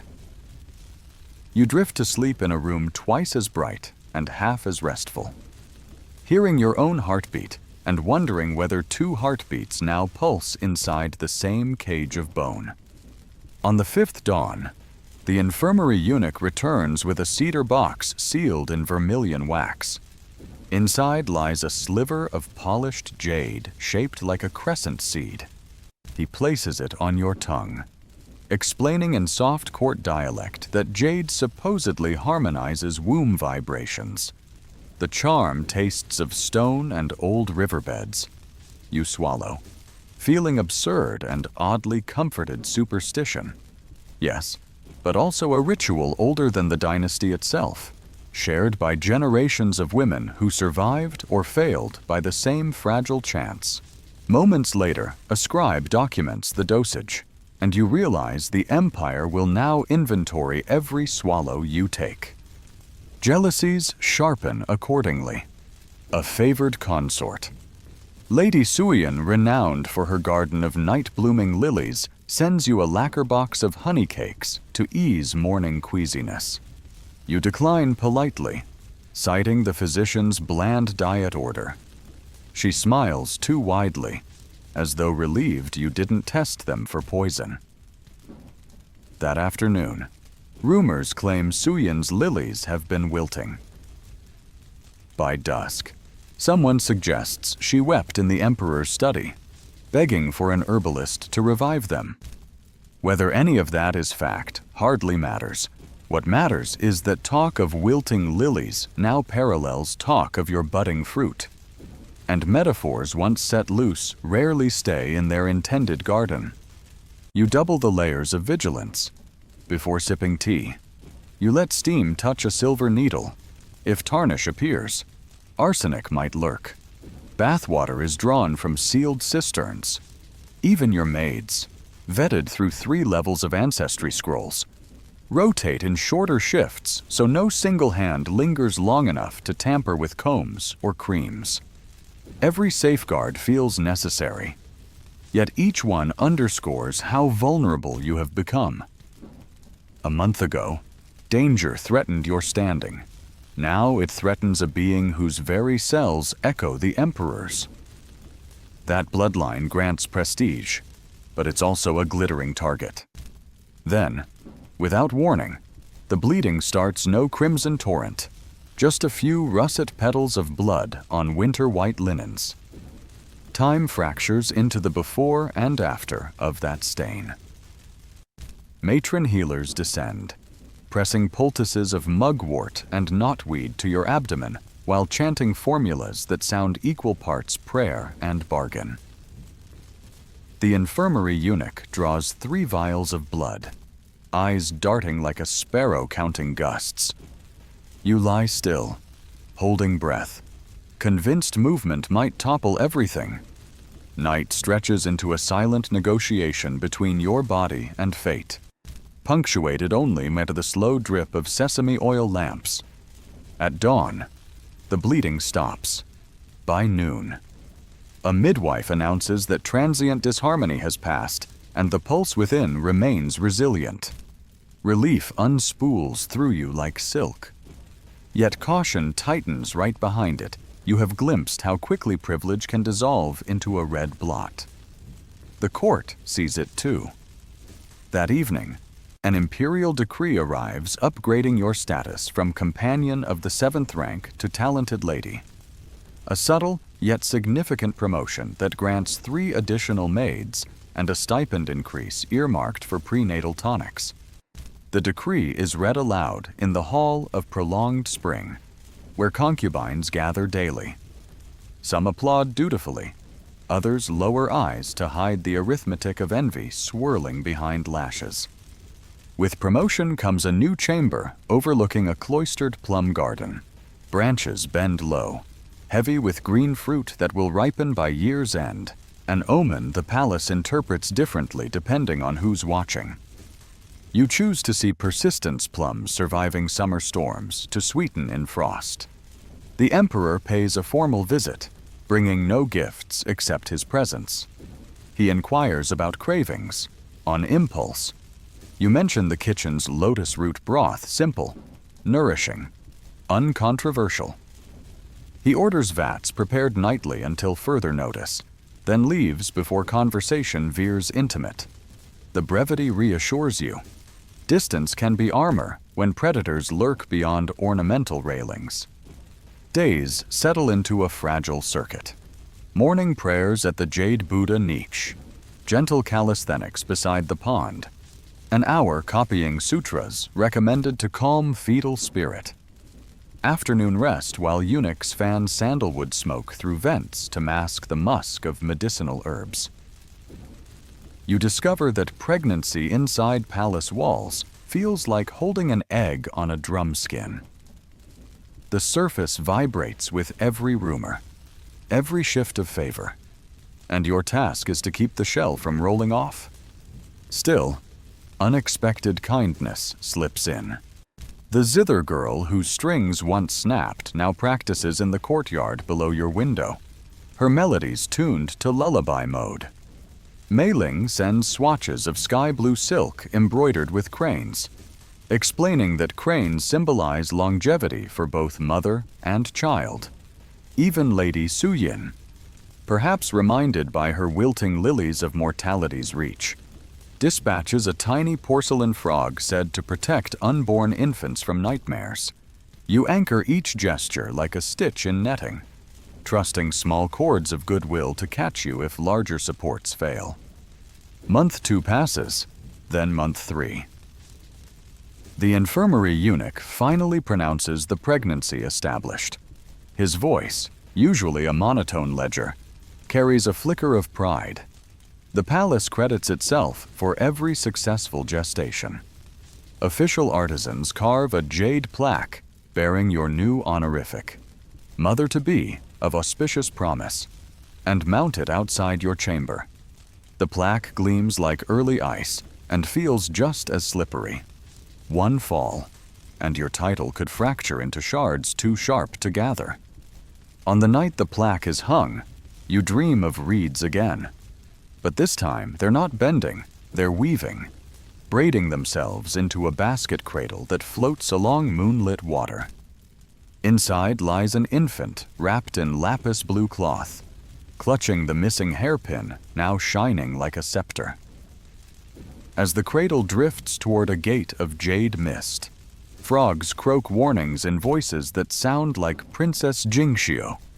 You wake with heart pounding, uncertain whether the dream promises triumph or cautions against hubris. Dawn's first bell summons reality physician's tea. Record scrolls, the ritual counting of your breaths per minute. But beneath those routines flows a deeper rhythm, 2 heartbeats syncing, echoing reeds swaying inside you. Outside, autumn approaches, crisping the lotus leaves. In a few weeks, Imperial astrologers will cast the child's natal chart, and intrigue will tilt on new axes. For now, you place a palm over the slight swell beneath silk and feel, for the first time, unequivocal motion. A flutter, faint but certain, like the tremor of water when a fish brushes reeds. You whisper a promise only the tiny traveler can hear, that you will bend as far as life demands, but you will not break not while 2 heartbeats depend on the flexible strength of one unbending will. Autumn descends in slow, copper waves, turning every maple in the Forbidden City into a silent herald of change. You feel the season inside your body. 2. Your belly rounding, skin tightening with a new gravity that shifts your balance and your place in the court's invisible geometry. The jade plaque outside your door has attracted a constant trickle of visitors' midwives, charting fetal kicks, astrologers measuring moon phases, stewards delivering tonics whose recipes are more closely guarded than military dispatches. But of all the figures drifting through your chambers, none shape your days as completely as the eunuchs. They arrive before dawn to record your first pulse, their bamboo tablets clacking like sparrows on roof tiles. They reappear at dusk to count candle stubs, ensuring you neither read nor worry too late into the night. Their power is so pervasive, it's easy to forget these men were once boys with futures amputated to fit palace demands. Now they move through corridors as living sluice gates, turning favor on and off with a lift of the wrist. You have learned to greet them with the same measured respect you once reserved for ranking consorts, because a single careless word overheard by the wrong set of felt-soled shoes can tilt the emperor's mood before breakfast. Chief among them is Steward Hu, slender as a calligraphy brush and twice as sharp. His face never betrays opinion, but the rhythm of his footfalls announces who enjoys favor brisk and echoing when his errands promise good news, slow and deliberate when shadows lengthen around a name. One mist-gray morning, he brings a sealed scroll from the Ministries of Rights and Finance, a joint decree granting you an increased stipend for winter clothing. The gesture seems generous until you note the marginalia expenditures subject to Hugh's prior audit. Favor, you realize, can imprison as thoroughly as punishment. The more the court invests in you, the more tightly its accountants bind your wrists. Your new garments must be cut, dyed, and embroidered under Hugh's supervision. Workshops once abuzz with gossip fall silent when he glides in, fingertips hovering over silk bolts like a magistrate weighing evidence. Yet as days pass, small cracks appear in his lacquered composure. Once, while adjusting the collar of a robe to your growing shape. He hesitates long enough for you to sense beneath jade rings and meticulous solemnity a human flicker of pity. You store the observation the way chess players note a rival's micro-hesitation, not actionable yet, but potentially decisive. The pity vanishes 2 nights later when an Imperial courier arrives from the northern frontier bearing an unexpected tribute, a box of snow lotus roots packed in ice. The gift, ostensibly from a regional general thanking the emperor for past counsel, is directed to you in honor of impending new life. Delicious, medicinal, and perilous. Snow lotus is prized for easing childbirth, but improper drying can leave mold invisible to all but the most experienced herbalists. Steward Hu insists each root be tested. In the interim, protocol demands the box remain in your chamber as evidence of transparent handling. You acquiesce, arranging the roots on a low lacquer table like moon slices. They glow faintly in torchlight, equal parts promise and threat. At midnight, you wake to a soft scrape, not the confident hush of eunuch slippers, but the tentative slide of someone trained to vanish into backs of shadows. You stay motionless, letting candlelight trickle across the lotus roots. One piece has shifted. Heart pounding, you summon your guard with a single bell. By dawn, Steward Hu assembles an inquiry circle 5 eunuchs, 2 midwives, a palace scribe, everyone except the emperor himself. They examine the roots, find nothing obvious, yet Hu orders them disposed of in the lime pits beyond the western kitchens. Officially precaution, unofficially proof that someone risked poisoning you on Hu's watch. After the incident, Hu doubles security. Guards rotate every quarter hour, couriers present triple seals, and your food arrives escorted by tasting eunuchs whose tongues remain stained indigo from litmus broth. The heightened scrutiny constricts your world to 3 courtyards, 2 walkways, and a veranda overlooking plum trees finally dusted with first frost. Still, within those confines you detect a shift. Hu now lingers when delivering reports, asking after your comfort in tones approaching warmth. You answer frankly, mention leg cramps, shortness of breath. Days later, a footstool carved from camphor wood appears beside your bed, its curved base perfect for swollen ankles. No note, but the craftsmanship whispers Hu's signature obsession with detail. Kindness seldom moves unaccompanied. When frost silvertips the last lotus leaf, a rumor wakes that Steward Hu's nephew, technically forbidden kin for a eunuch, yet quietly acknowledged, has been detained by border inspectors for smuggling copper coins. The charge could end not only the nephew's prospects, but also Hu's ascendancy. You weigh the information the way a strategist weighs wind direction before lighting a signal fire. If you intervene and fail, Hu's gratitude dies with his influence.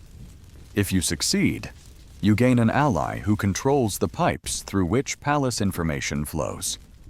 You pen a petition disguised as seasonal poetry, praising the emperor's unfrozen river of mercy. In the second stanza, you weave an image of a lone reed shielding a smaller shoot from harsh northern gales. An allegory palace censors can't condemn, but Hu will decode instantly. You ensure the poem reaches the emperor's evening reading desk via Princess Jingxiu, whose fondness for underdogs continues to burn mischievous and bright. 3 days later, Steward Hu's steps echo brisk again. The nephew is reassigned to a coin-stamping workshop, a reprimand instead of imprisonment. When Hu brings your nightly tonic, his bow dips a finger-width deeper. No words pass, but an alliance seeds itself in the silent soil between you. Pregnancy progresses, and with it, the politics of anticipation. Names for potential heirs circulate in hushed debates. Will the child be linked to water virtues, honoring your reed symbolism, or to metal, balancing the emperor's fiery birth sign? Scholars spar over omen charts. Fortune tellers hover outside your courtyard like moths near oil lamps. This swirl of speculation turns your womb into a public square where philosophies jostle for space. You combat the noise with private rituals, counting lanterns along the moon gate, tracing embroidery knots, whispering lullabies taught by your mother long before duty swallowed her daughter whole. One dusky afternoon, Mei Ling delivers a finished banner for winter solstice celebrations, white cranes rising from river reeds against a lapis sky. As she unfurls it, you notice a tiny, deliberate asymmetry. One crane with a single silver thread in its black eye, an almost invisible sparkle.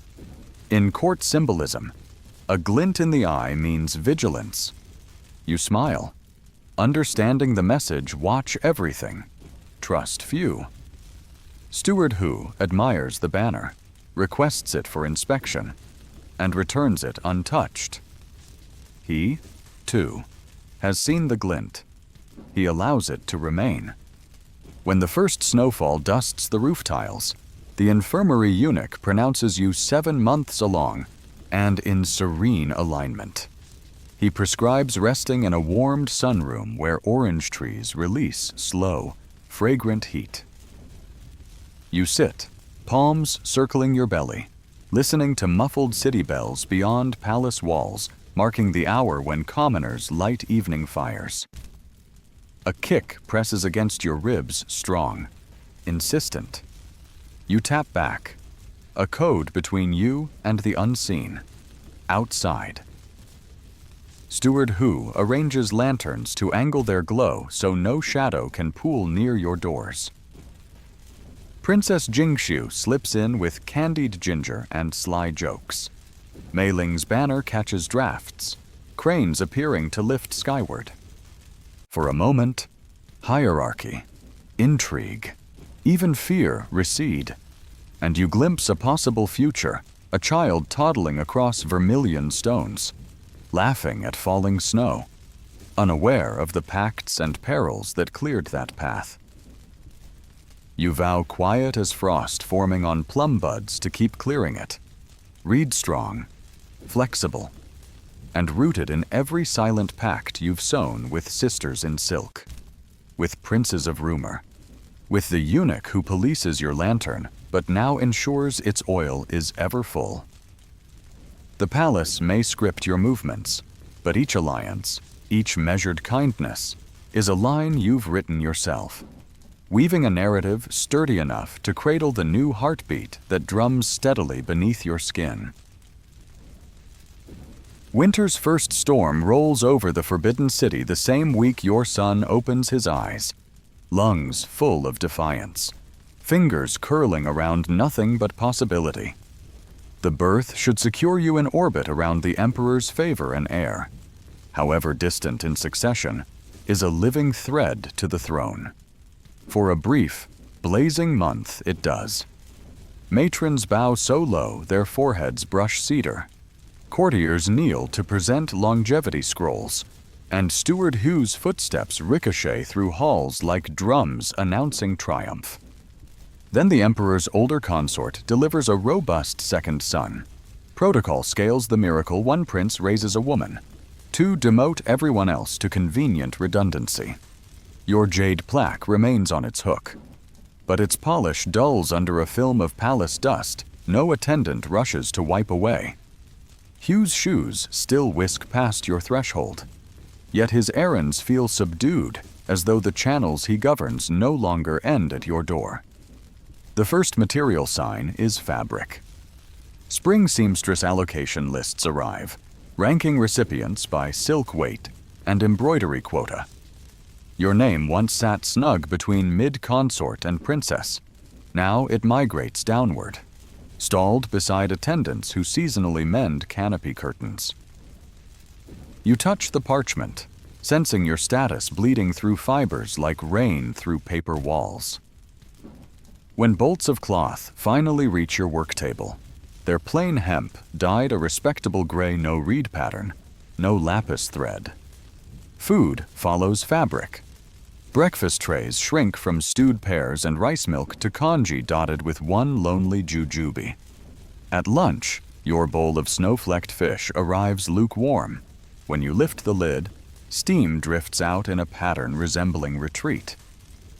A junior eunuch apologizes shortages. He claims, have clipped kitchen allowances. You know better rations tighten where attention loosens. Your pavilion echoes the calculus. One maid is reassigned to the bustling laundry loft, another to storeroom inventory. Their replacements move like borrowed furniture, serviceable, indifferent. Even the bamboo cradle carved for your son relocates to a nursery shared with 5 half-siblings, watched by a matron who measures affection in ticks of a water clock. You're allotted 2 visiting hours each dawn. The first morning your baby coos, tiny fists batting lantern light. The second, he sleeps while another concubine's daughter wails raw-throated. The third, guards misread your pass and delay you until visiting hour ends. You press ear to the nursery door, catching the ghost of his breathing, and feel the corridor lengthen into a canyon none of your alliances can bridge. Not all losses shout. Some whisper in the seams. The night duty scrolls, once delivered for your acknowledgement, bypass your chambers entirely. Invitation lists to garden recitals skip your title. Citing postnatal rest. At first you savor the quiet until you realize quiet is the sound of corridors forgetting your footfall. Rumor rushes to fill the void. Whispers claim you tire easily, cannot keep pace with festival rehearsals, that your reed iconography offended a geomancer favoring pine, that a prince born in frost months could chill an emperor's prospects. You wander a walkway draped in withered wisteria, hearing those tales slither between pillars like winter draft. Each version chips at the marble pedestal, still bearing your name. Steward Who appears less often, though when he does, his gaze flicks over details with the old vigilance are lamps trimmed, tapestries dusted, you properly anointed. Yet he seldom lingers. One evening you ask after his nephew's progress. He responds with courteous brevity, then pivots to discuss fire hazard inspections. You recognize the tactic personal debts frozen until your future direction clarifies. Princess Jingxiu remains a stalwart visitor, smuggling citrus peels for the prince's colic and stories of civilian markets beyond the vermilion walls. But even her path narrows. Palace guards now require triple verification before allowing her through your gate. She laughs it off security after the nursery burglary scare. She says yet her laughter rings brittle, like porcelain tapped too sharply. Days blend into candle stubs. You copy sutras on coarser paper, ink diluted to stretch farther. Night breezes no longer smell of jasmine, but of camphor. Used to deter moths from storage wings, you suspect it's repurposed budgeting, camphor being cheaper than floral incense. The emperor's birthday approaches, that grand meteor shower of favor. In previous years, you rehearsed verses, adjusted silk sleeves, practiced bows. This year, a steward assigns you to oversee lantern wicks along the guest veranda, a task of dignity on parchment. But everyone knows lantern wicks are changed at dusk and forgotten by moonrise. You accept silently. Fingers tracing the reed head callus on your thumb, once an emblem of resilience. Now a ridge recording how survival etches the body. Lantern night arrives draped in gold banners. While adjusting a tassel, you catch your reflection in polished bronze robe monochrome, hairpin bone plain, eyes shadowed by sleepless feedings. Behind you the emperor passes with his newest favorite, a dancer whose laughter sounds like cups being filled. They pause before Steward Who. The dancer gestures toward a lantern flickering unevenly yours. Who snaps orders.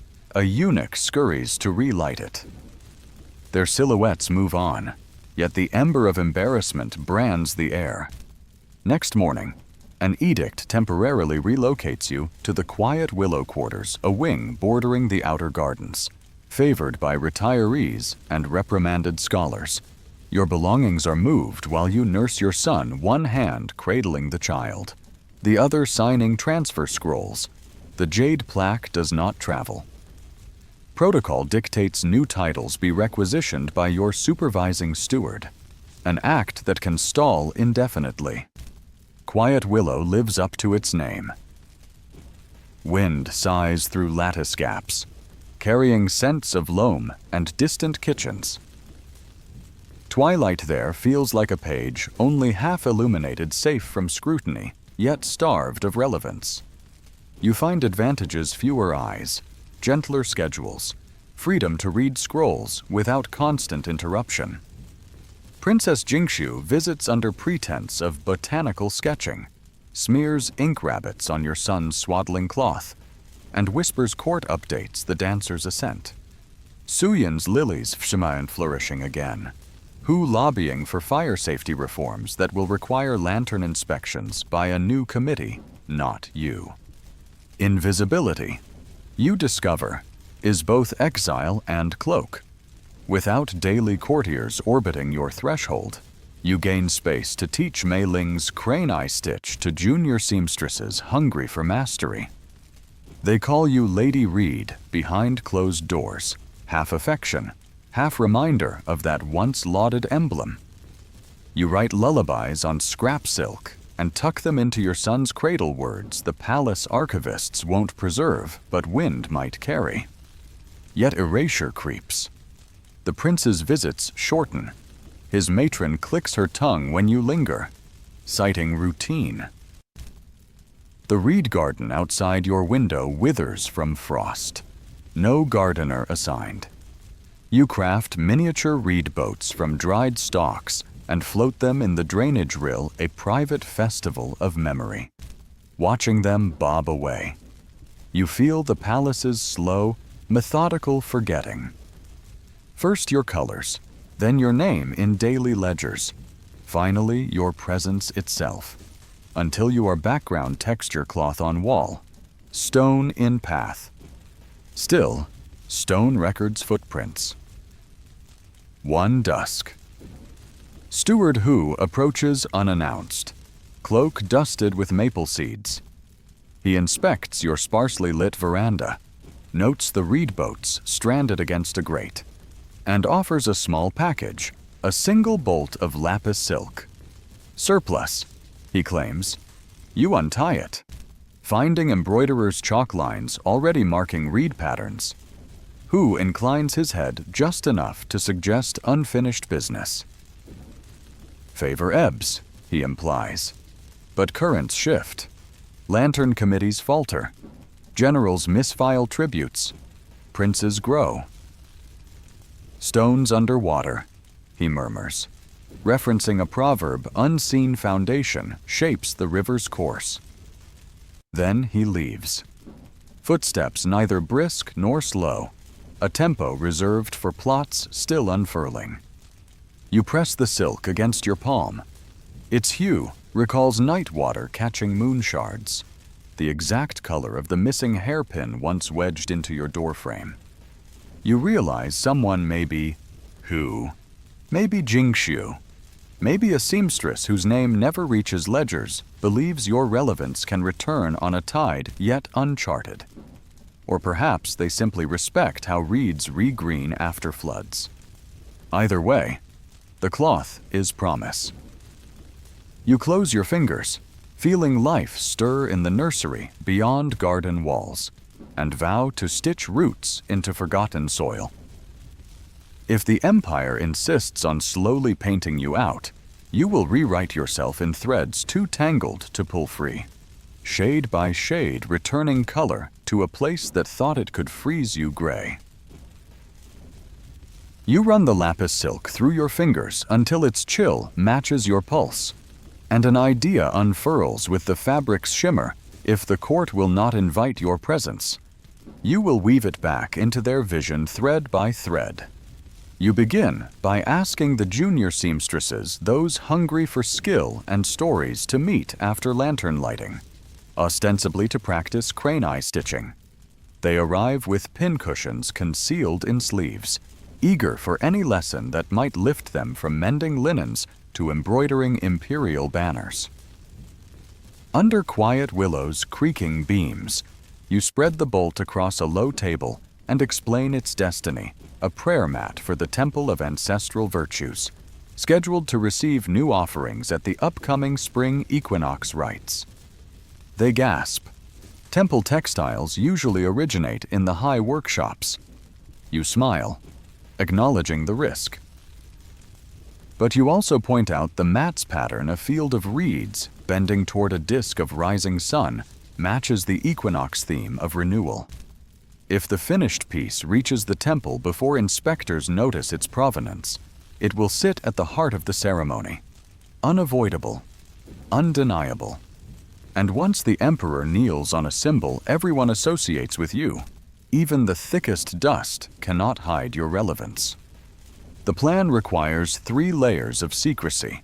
First, materials.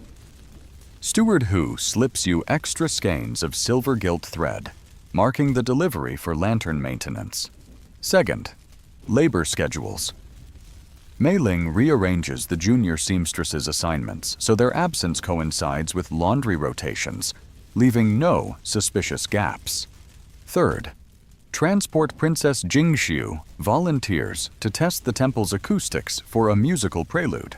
Her entourage conveniently large enough to conceal a rolled prayer mat. Every night, needles whisper through silk like minnows through reeds. You guide hands as much as stitches, teaching the younger girls how to vary tension so thread catches light the way ripples catch moonbeams.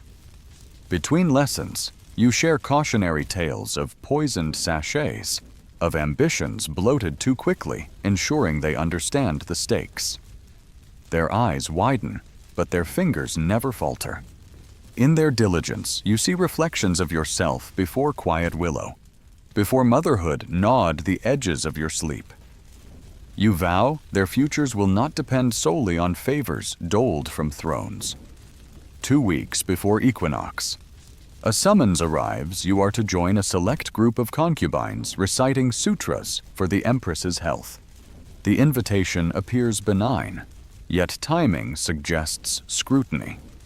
You cannot refuse without admitting you're busy with forbidden silk, so you accept, layering alibis like garments. During the sutra vigil, you sit 3 cushions behind the lead reciter, close enough to be watched, far enough to be forgotten. Each mantra you chant threads another hour for the seamstresses to work unobserved. Steward Hu orchestrates diversions, a surprise brazier inspection in the high workshops, a misplaced ledger that requires senior eunuchs to comb archives until dawn. You suspect he enjoys the chessboard elegance of the maneuver, each piece moved without ever tipping his hand. Still, he reminds you in a low hallway whisper, loose reeds tangle propellers. Translation: one misstep snarls everyone. On the eve of Jingxiu's temple visit, the sky cracks with a late winter thunder. Superstitious court ladies scurry indoors, but you welcome the storm. It masks carriage wheels and muffles voices as the prayer mat leaves quiet willow, rolled inside a bamboo flute case. Jingxiu, resplendent in cloud gray silk, taps the case lightly as if weighing tonal quality, then disappears into rain. Hours later, she returns with shoes splattered in courtyard mud, a deliberate signal. You breathe only when a novice messenger slips a note beneath your door. Reads in place. Sunrise waits. The handwriting is new, but the final stroke, extended like a cattail, belongs to Jingxiu's secret script. Equinox dawn yawns pale over snow-patched rooftops. You are not on the official guest list for temple rites, yet protocol permits any mother of princely blood to attend. Draped in your plain gray robe padding, hiding the last of childbirth softness, you merge with the slow river of attendees. Head lowered, steps modest. The temple courtyard smells of thawing earth and cedar ash. Inside, rows of officials kneel around a central dais where offerings rest: gilded incense burners, jade libation cups, and at the center there it is, the lapis prayer mat. reeds shimmering beneath ceremonial torches. A murmur rises. The mat's artistry is finer than standard issue, its symbolism intricate. You watch from the second tier of cushions as the Emperor arrives, robes the deep blue of pre-dawn. When he steps onto the mat, silver gilt reeds flare under his weight like living water. He pauses, perhaps feeling the give of loom-tight silk, perhaps recognizing the emblem woven throughout your former wardrobe. His gaze combs the congregation. It passes over jeweled consorts, halts on your gray figure, then moves on too quickly for onlookers to mark, long enough for you to feel the thread pull taut between you. Rites precede bell, chant, libation, every syllable amplified by the hush of those noting deviations. None arise. When ceremony ends, the Emperor speaks briefly with the chief ritualist, nods toward the mat, then exits. Moments later, Steward Hu slips to your side. No greeting, only a single jade bead pressed into your palm, carved with the character Z to know. His eyes gleam with cautious triumph. He vanishes before gratitude can endanger him. That afternoon, Princess Jingxiu visits the nursery. She coos at your son, now rosy and alert, and remarks how loudly he protested the swaddling cloth. A voice worth hearing. She jests, loud enough for the matron to report. As she departs, she leaves a pomegranate twig fertility, renewal tucked into your sleeve seam. The shift is subtle, but certain. Kitchen rations edge richer congee topped with slivered almond, tea infused with jasmine again.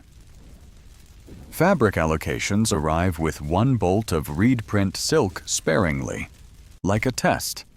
Your son's visiting hours extend. The matron smiles instead of scolds when you sing lullabies.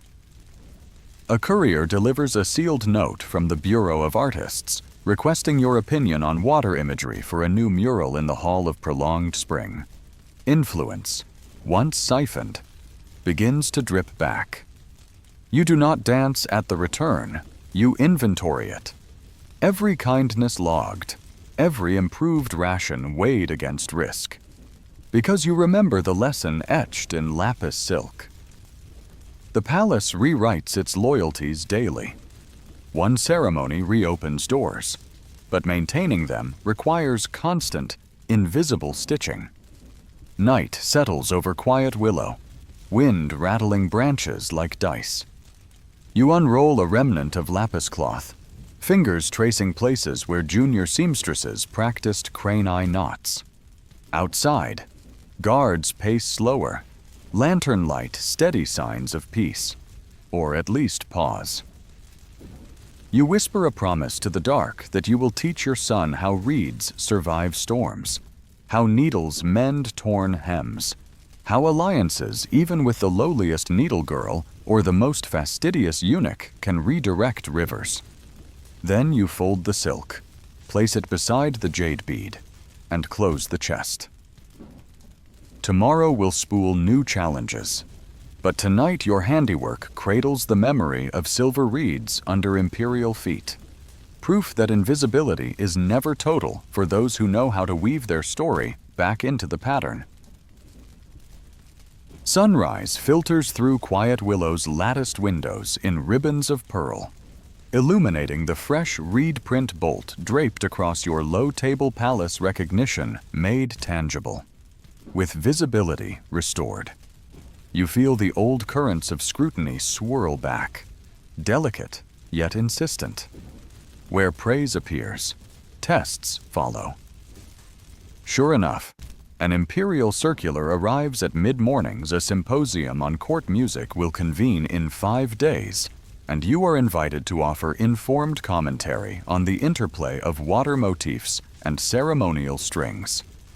The wording flatters, but you read its underside. Prove your recent triumph was more than luck, or slip once more into decorative obscurity.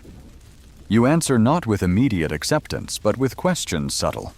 Polite dispatch through Steward Who. Which treatise on acoustics will guide the symposium? Which zither tunings need review? Each inquiry signals diligence, buying nights to plan.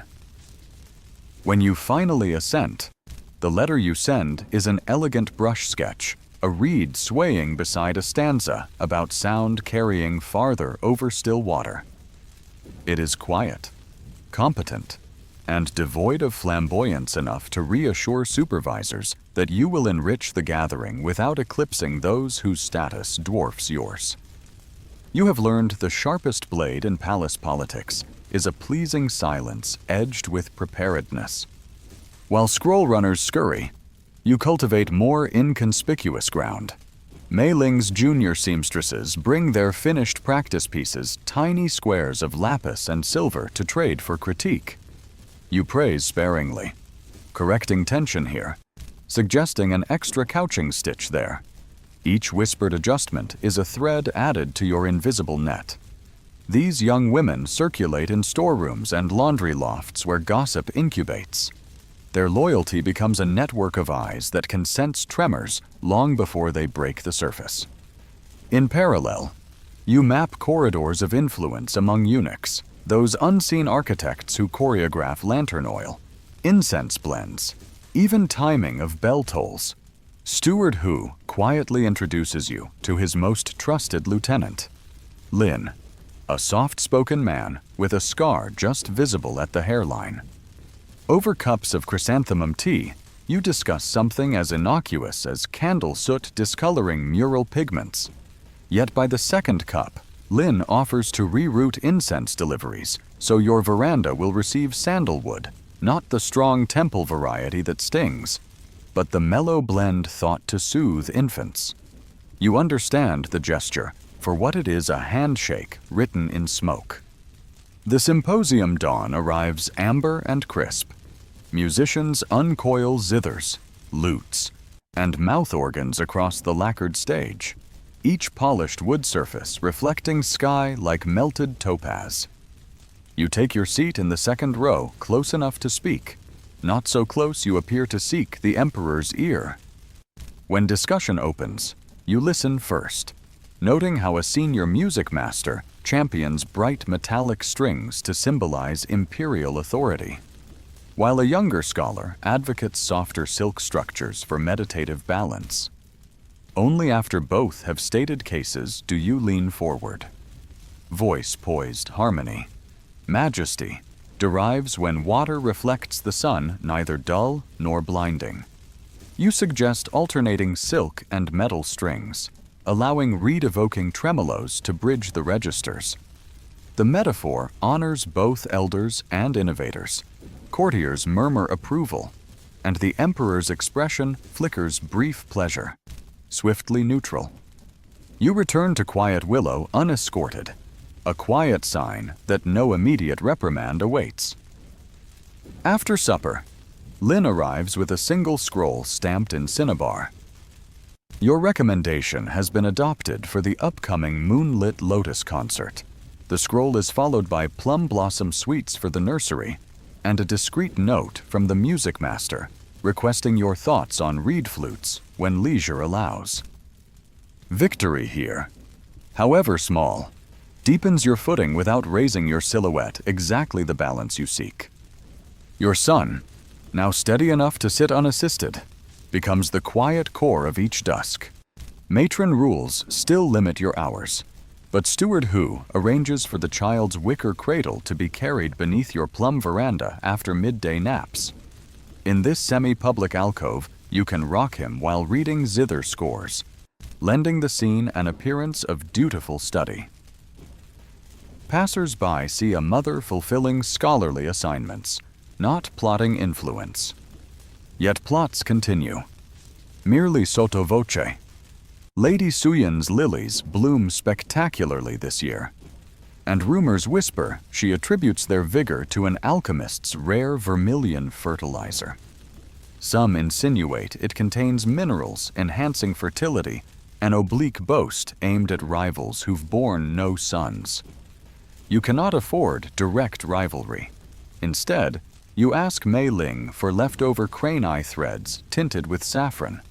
Then gift Lady Suyin an embroidered sachet shaped like a lily bulb, stuffed with plain mugwort for calming headaches. The gesture flatters without surrendering strategic ground if she accepts. Her circle softens. If she scoffs, the court notes you attempted harmony first. Meanwhile, Princess Jingxiu commissions you to annotate an old scroll of river poems. She claims the emperor wishes to present it to foreign envoys as proof of refined culture. You suspect she also wants to place your scholarship on record in official archives, anchoring your name within texts harder to erase than temple mats. You oblige, choosing marginalia that reference modest virtues: constancy, clarity, resilience.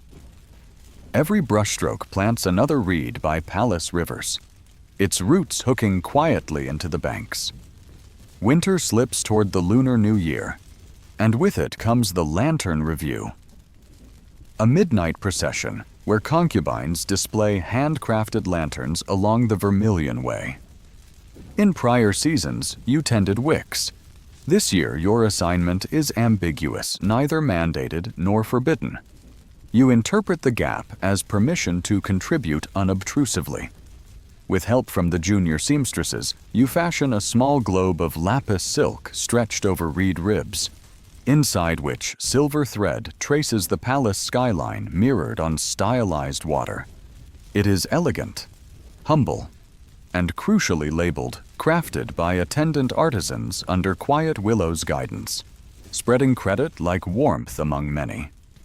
When the emperor strides down the lantern path, eyes absorbing constellations of color, your globe casts a soft reflection beneath his boots.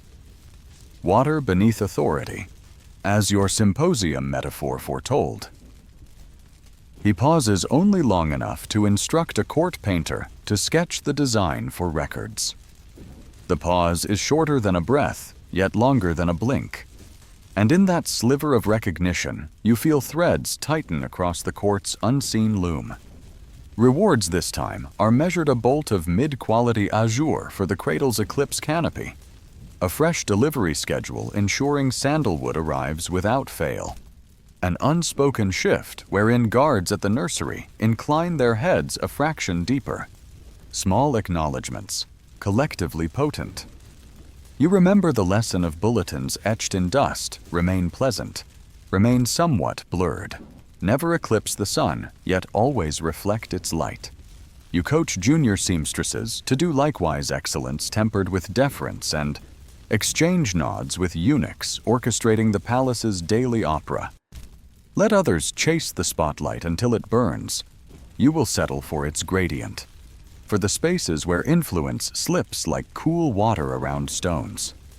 On the final night of the old year, snow feathers down, muting courtyards and footfalls alike. You carry your son to the veranda, showing him snowflakes dissolving on reed ribs still stacked from lantern projects. He squeals, fists batting cold specks, and you marvel at his untroubled delight. Lantern embers glow in distant towers. Steward Hu's patrol shifts change without clamor, and Princess Jingxiu's laughter carries faintly from an upper gallery. You breathe in cedar smoke, exhale frost, and let the moment frame itself a concubine once nearly erased, now guiding currents from the hush of Quiet Willow. Tomorrow, dust will settle anew, titles may tilt, alliances may fray. But your tapestry of measured kindness, mutual debts, and disciplined humility stretches wider than any single season. Reed by reed, stitch by stitch, you have rewoven your presence into corridors that once forgot your name. And while palace trumpets trumpet glories overhead, you stand content to resonate underneath water to their metal, steadily shaping echoes that will linger long after louder notes have faded. You wake to the low gong that signals pre-dawn audiences, an hour usually reserved for senior ministers. not concubines tucked away in quiet willow. Lin stands in your doorway, snow still clinging to his shoulders, and murmurs that the Emperor's carriage is being prepared for an unscheduled visit to the ancestral mausoleum. Unscheduled means ominous. Mausoleums are for atonement or succession, never casual strolls. Within breaths, you piece together rumors whispered during the night what the Crown Prince has fallen gravely ill, and diviners blame a disharmony of maternal energies rippling through the harem. Whenever fate stumbles, the court searches for scapegoats, and the fastest route is through women's quarters. The reed print silk on your work table seems suddenly fragile threads that might snap under the weight of fresh suspicion. You swallow panic and slip into a charcoal cloak, choosing anonymity over ornament. Snow crunches underfoot as you cross the courtyard toward Steward Hu's office. He greets you without formalities, eyes sharp. "There will be inquiries," he says, tapping a blank ledger. You understand at once inventories, pulse checks, potion logs, everything you and your allies have touched could be dredged up and twisted. You propose a preemptive offering, oversee a purification ritual in the Hall of Prolonged Spring, the very place where your reed lantern design now hangs in paint. Let the court witness you volunteering remedy rather than awaiting blame. Hu considers, then nods one swift stroke of consent before he disappears to seed the idea among ritual clerks. By midday, snow has softened into mist, and you stand before the hall's massive doors, palms pressed together in the scholar's salute. Beside you kneels Master Gao, the senior musicologist, clutching a chin tuned to the alternating silk metal sequence you championed. A pair of young priestesses sprinkle salt into bronze braziers while chanting verses that braid water, reeds, and renewal. You lead the refrain, voice steady despite the tremor in your gut. Courtiers file in, curious and wary. The Emperor's absence casts a long shadow.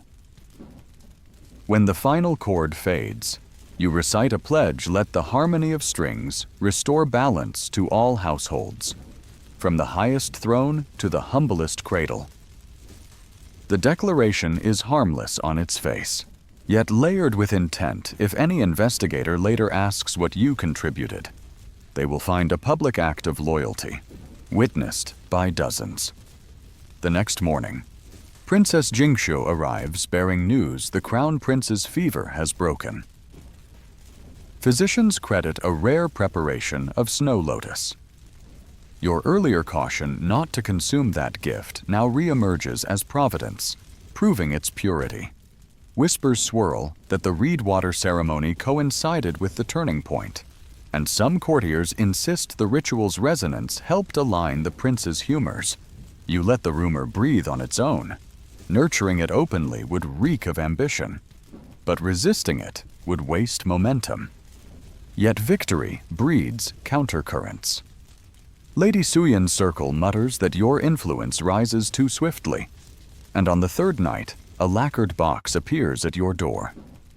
Inside lies a single lily petal painted with cinnabar characters. Roots drown when water lingers. It's both threat and riddle. Continue flooding the court with your symbolism, and you will rot beneath it.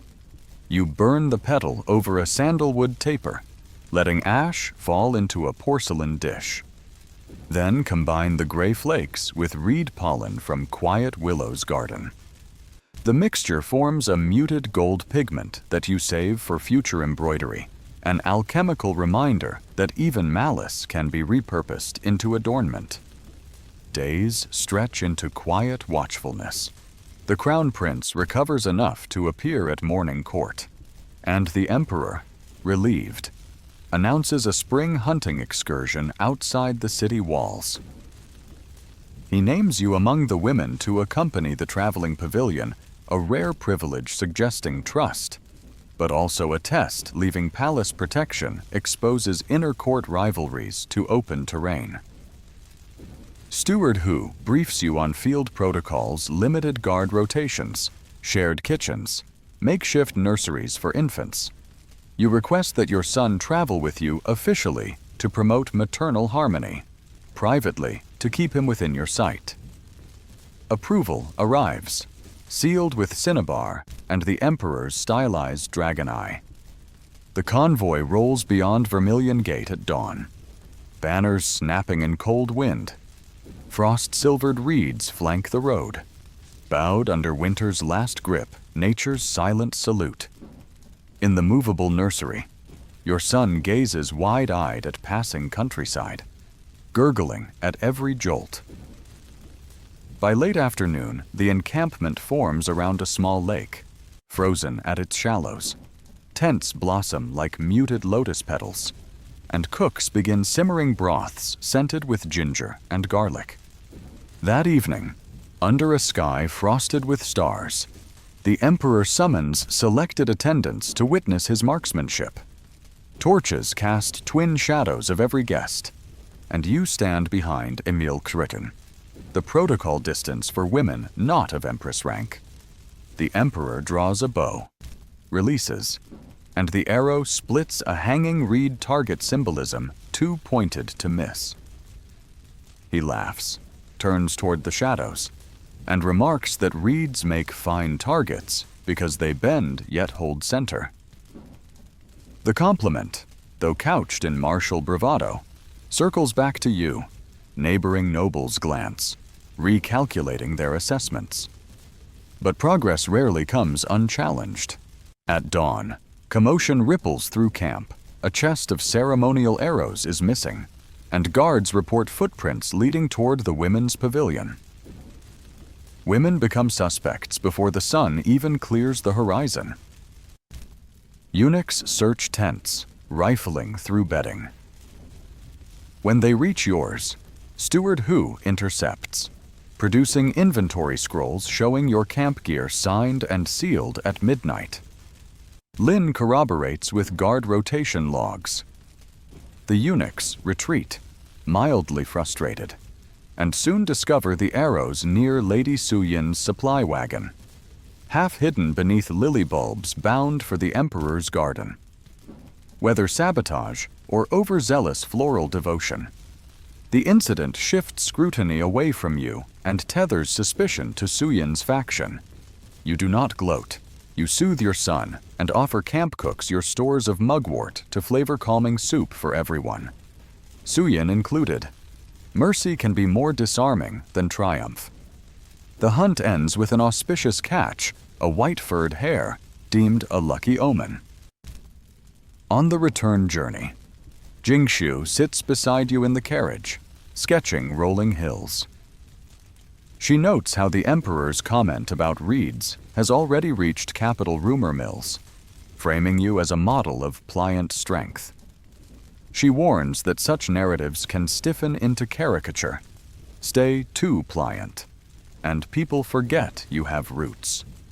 You reply that roots are safest when unseen, and she laughs, ink brush dancing across parchment to capture your profile against the carriage window. Back at the palace, you find Quiet Willow alive with small upgrades replaced lattice panels, fresh tatami, reed seedlings transplanted near the drainage rill. Lin admits the work was ordered during the hunt, citing structural upkeep. You recognize Hu's signature subtlety pampering disguised as maintenance, unassailable by jealous auditors.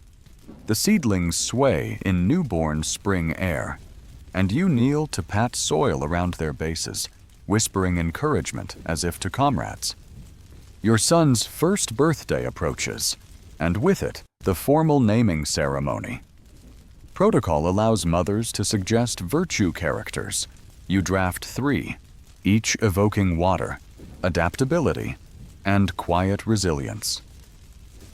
Before submitting, you consult the junior seamstresses.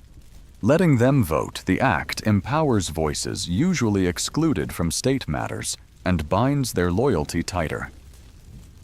The chosen character, wrong to flourish in harmony, satisfies both diviners and your covert clan of needle wielders. The ceremony unfolds beneath crimson banners, drums echoing like distant thunder. When the emperor lifts your son and pronounces his name, the child clutches the ruler's beard and laughs. Courtiers gasp, bracing for offense. But the emperor's chuckle rolls across the plaza like spring torrent. He declares the boy spirited and grants a tiny jade rattle shaped as a lotus pod rare. Auspicious, impossible to misinterpret. Applause fans outward, and you bow. Sensing layers of silk and expectation settle upon your shoulders. That night, fireworks lace the sky, reflections dancing on frozen pond edges.